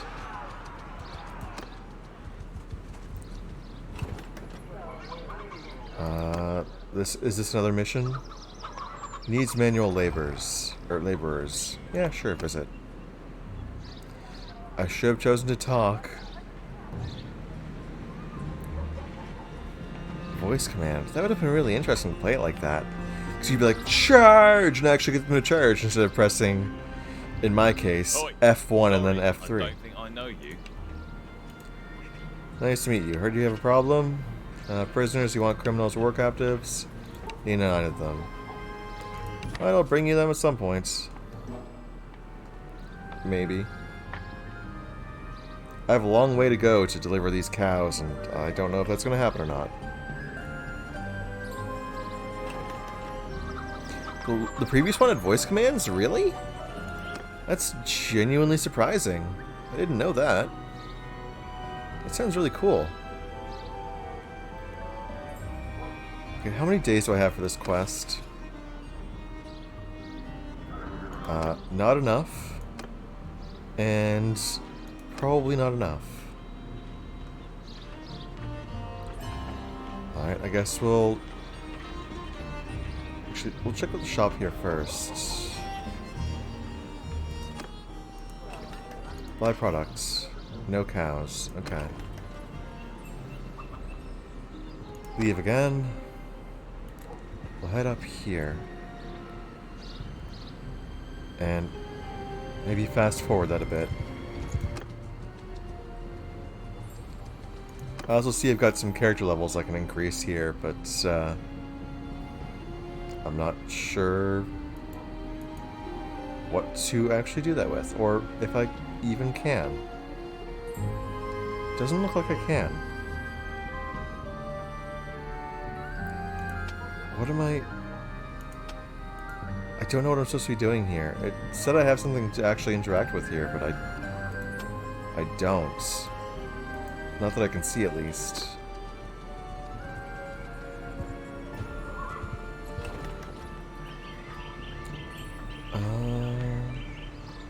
Oh, it's just telling me the exclamation mark is just because I've gained a skill point, I guess. I don't think I want to try to gain any more quests in the meantime. So I'm going to ignore that. But I am going to chase after these looters. Yeah, let's hunt down the looters. Assume the unit and give the same orders you do now. That sounds really cool. I'd be interested in trying that out, perhaps, but doesn't seem like it's going to work here. Come on, take that. What do you want with us? Surrender or die, brigand. They'll never take us alive. Attack. I'm not sending my troops because I do not trust them at all. They will die off, regardless of the difficulty settings. Okay. F1. F3. Charge! Pull out my spear. Oh, you need a mod for it. I know there's a built-in option for modding in this game. So you might actually be able to do that. It might not be an initial thing, but like, it's something you could probably do.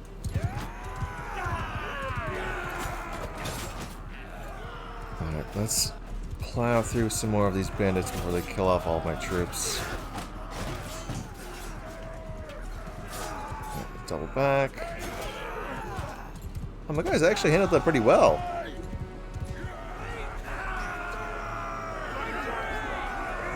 They actually succeeded and didn't die. That's genuinely surprising. Yeah, you can mod the game. I know there was a few options for it when I was initially starting up the game. I didn't look into it in depth, but it is a thing. I'll just take all their gear. Obviously, they don't have anything good. What's that symbol there? There's a red mark next to our name there, and I don't know what it is. Anyway, back up north, I guess. Fast forward a bit.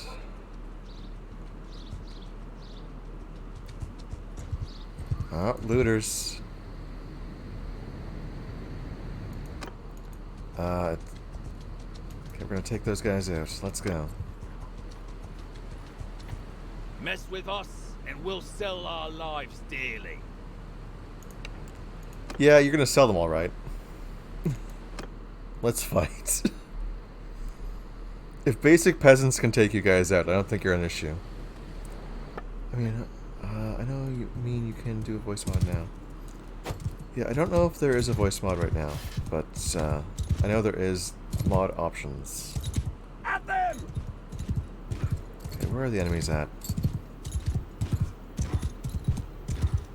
I'm genuinely... Oh, there they are. They're hiding behind that hill. If only my character was left-handed instead of right, I could have actually done that. Oh, downward. The directionality of attacks has always really bothered me in this game. It's an interesting mechanic, but it just always inconveniences me. Turn around. And double back around again. Oh, we won. Cool. And no one died again. Which is progress. That's good progress. Can we take any of them captive, or did we kill them all by accident? Yeah, take all their stuff, obviously. Oh, it's not even a question. We don't have any food, do we? I'm going to have to fix that.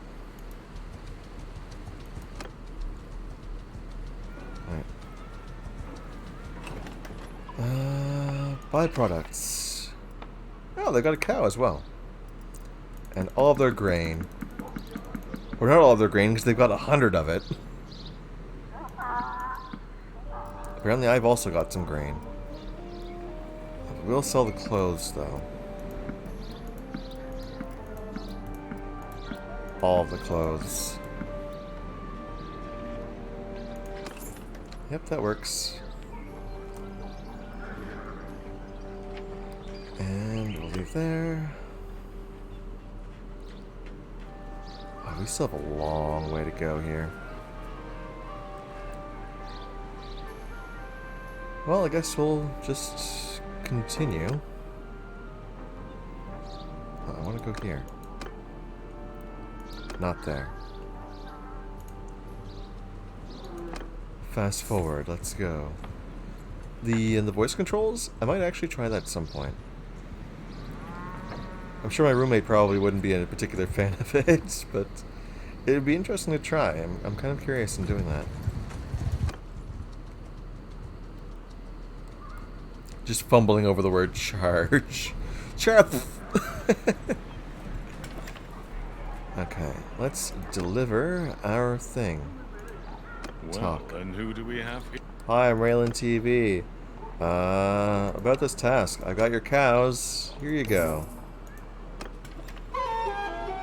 Mission complete. Let's trade.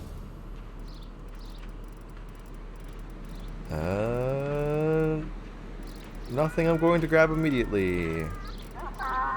Because money. Okay. So let's establish clan. I need to get more party members. I need to fight more things in order to...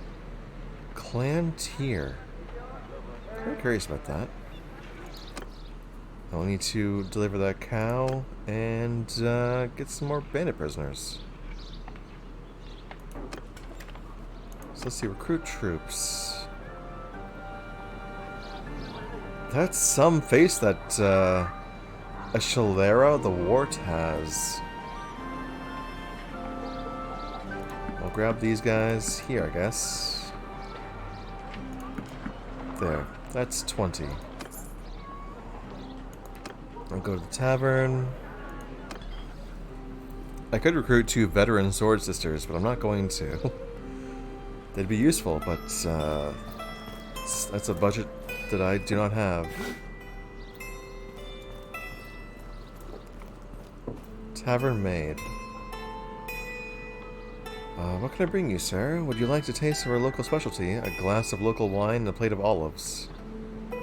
I'm fine. Got some musicians. I thought I saw an actual name there for a second. It looks like I didn't. Veteran sword sister. Empire townspeople. Tavern person. People tasks. There's some people there. I'm not gonna look for people to guide my troops. I'll probably just stumble into them. It used to be organic to the game, but it seems left it out. Okay. I don't recall it being a thing when I was playing, but it might just not have been advertised, perhaps. Or at least... because I know it doesn't explain all the features at all. But, yeah, it might have just not been something I didn't notice at the time. I should have held tab instead of going to the door. I'm just getting booted out in the town, aren't I? That's why it's making all those village noises right now, isn't it?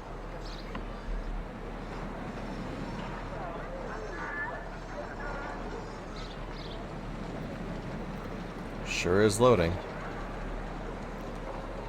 And now it's loading again.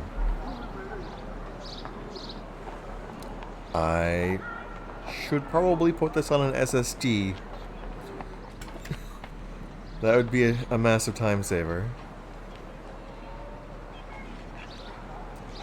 Okay. Let's talk to Cena the supplier, see what he wants. I heard you have something for me to do. Wants me to take up bandits, I guess.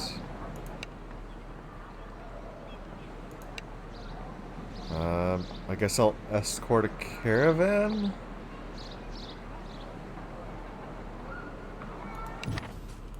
Okay.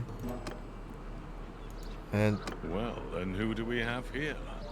Can't Would you PS5. care to tell me your good name? Ah, okay. That would make sense. Yeah, I'm so used to being able to mod games. It's been a while since I played anything on console. Because I share an account with my siblings. So I've mostly been sticking to playing PC games, so modding just comes naturally in my head at this point. Okay, let's see what this guy has for us to do. I can buy his brewery. I'm not going to because I don't have the money for it, but... let's see. I don't have enough troops to help this guy. Okay. So where are we going with this caravan? Oh, saving. Okay. Caravan. He wants us to escort it. Does not specify where. Okay, I guess we're heading out. Is that it? No.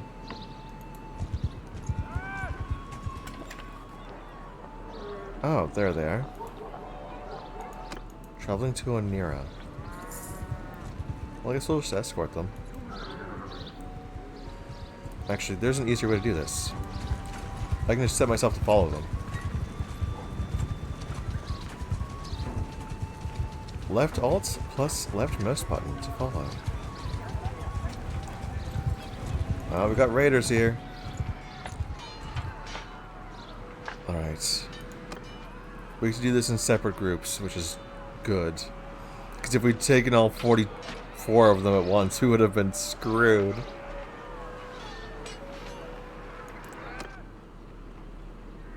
Yeah, controller would be really limited for this, or limiting for this, because of the complexity of like different orders and stuff you can do. I mean, it's set up so that you can kind of deal with it a bit, but it's definitely not going to be too smooth. What the hell is this? What am I doing here?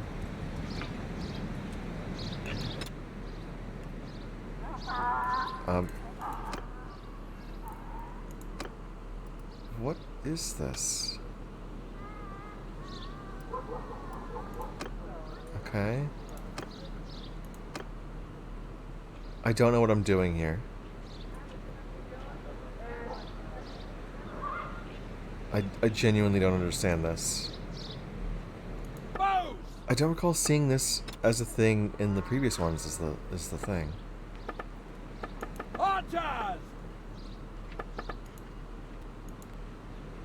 Do I have other cavalry troops other than myself? Soldiers! I'm wondering if this is a thing that was part of a system from one of the later versions of the game, rather than a base thing. Also, I don't know why I felt the need to minimize the game to interact with the stream as the means of controlling the game.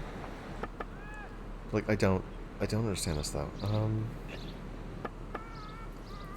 We will charge. Attack! Arrows! And you will charge. We've got the one archer. Alright, let's go! I think I just climbed over someone there.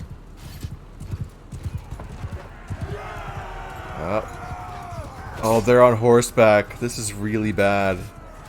I'm not ready for this. If I lose this battle, I'm just going to probably end the stream here. Because that's the only option I've got.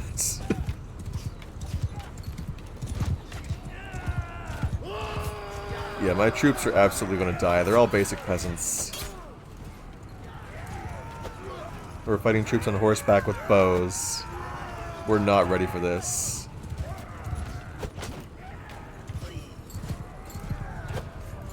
I probably should have done a bit more prep work. Alright, there's one. Okay, took one down. This is going surprisingly smoothly, actually. Sword. I mean, I could use a sword. I could also just take a bow to the face. Alright. We'll swing through like this. And just miss all of our swinging. Come on. Oh. Our guys are actually doing pretty impressively, all things considered. Because our troops are not prepared for cavalry. Come on. Slash. Hits. I want something with a bit more reach. This one-handed sword is not serving me well. Okay. Back to the spear so I can actually hit things. Okay. I think I hit the guy's horse, or I took damage from his horse. I'm not sure. I probably should have my troops all stand still so that they just sort of come to us, but we seem to be doing okay-ish. Which is genuinely a surprise. Oh, did some damage there. Not much, though.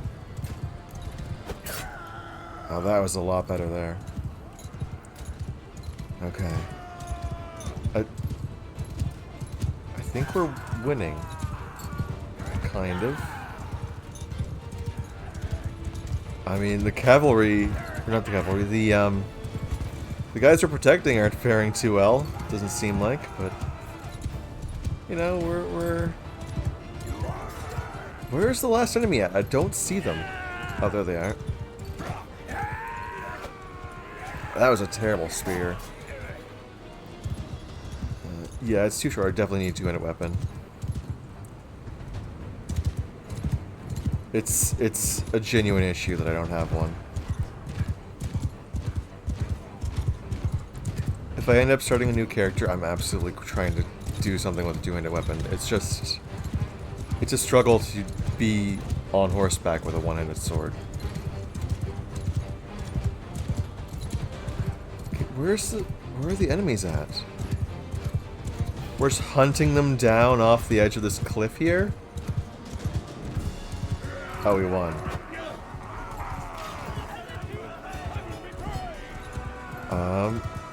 We actually didn't take too many casualties. We've had quite a few people die from the look of it, but not all of them.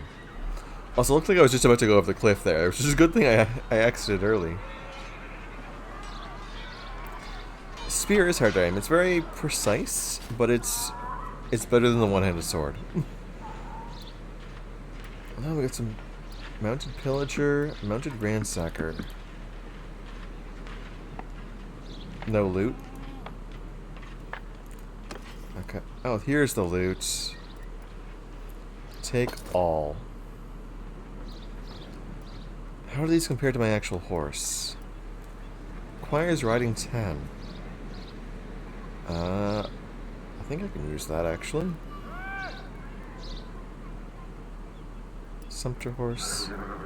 Yeah, this seems to be better, except for the hit points. And I can apparently use it.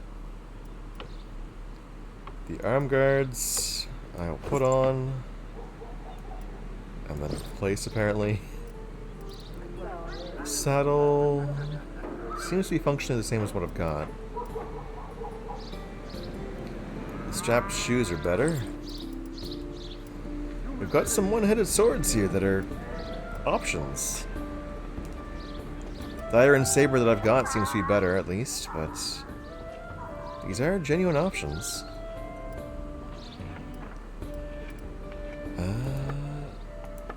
Let's see. I obviously can't impact my troops at all, which is a shame. It'd be nice if I could equip them with horses. But at the same time, we have new polearm skill.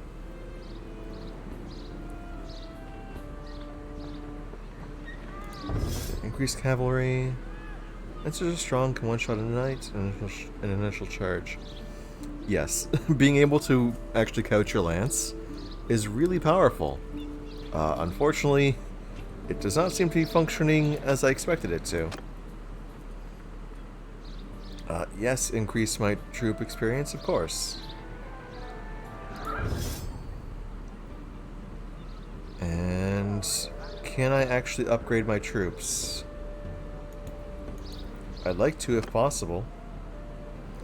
Oh, do I have skill points to actually burn? I apparently do. Not sure what to actually increase here. Anything close to its cap? Not at all. I've apparently got a riding skill I haven't spec'd into at all, though. We're going to increase our charge damage. I'll save that skill point for later, because I haven't reached cap or anywhere near it yet. How to upgrade my troops. Let's check here. Escort caravan. Yeah, that's not going to go well. Oh, I can upgrade 2 of them. Trained infantrymen. And we can go infantrymen and archers. We'll go 1 archer there. 1 archer, infantrymen. Oh, they can all be upgraded. Okay.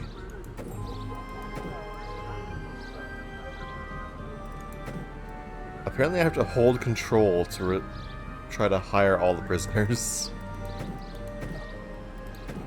Okay, I've got some troop upgrades. Troops will be better than the player. Absolutely. It's both a comment on my skill and a comment on how it's a bit tricky to actually do the combat in this game.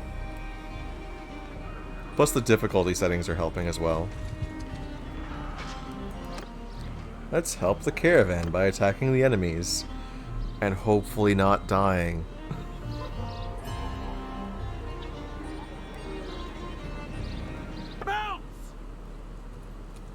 Oh, apparently it's just going automatically this time. I didn't have that menu this time.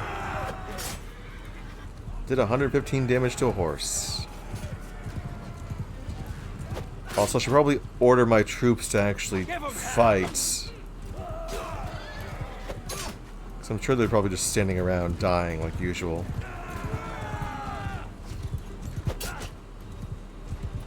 Okay, that seemed to actually do some damage to that enemy. Oh, I missed that one. Yeah, I have been one-shot before as well. Like, by arrows as well, which is just really inconvenient. Like, going into a siege, thinking you're gonna charge in, and then just instantly getting knocked out.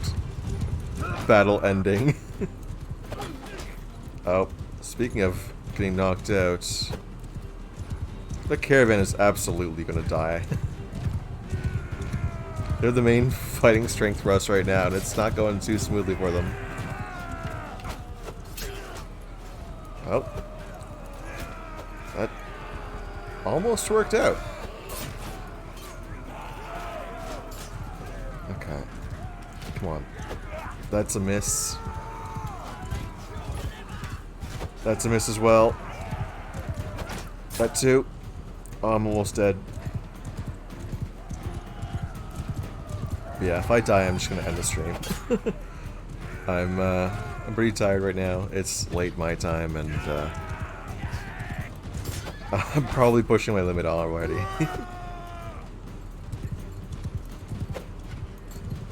Wow, I'm just not hitting at all. There we go. I'm down. We lost. End battle. Retreat to your party. I mean, that's all I can do. Okay. I am actually gonna end it there. It's been like nearly 4 hours as well, so as much fun as I'm having with the game, I'm gonna have to put that off and actually go to sleep. Also, the game pops up an error when you close it on here. I don't know why. It's some sort of nav mesh thing, I think. I genuinely don't know. But anyway, I'm gonna look for someone to raid. I'll be back in a minute. And if you haven't already and you enjoyed the stream, please do follow. I'll be streaming again on Friday at well, it's in the schedule at least. I'll be playing Dinkum on Friday. And yeah, I'll be back after setting up a raid.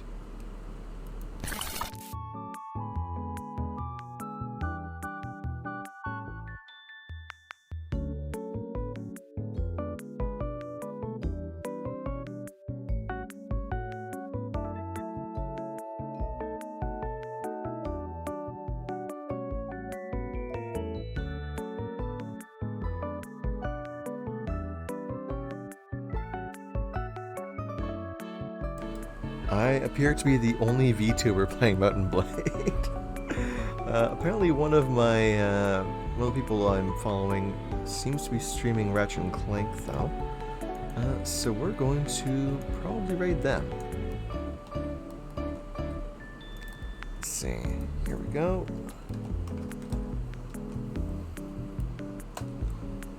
Alright, and have a good night. And yeah, hopefully you enjoy yourself until next time. And hopefully I choose the right option when choosing different scenes here. Yeah, see you later.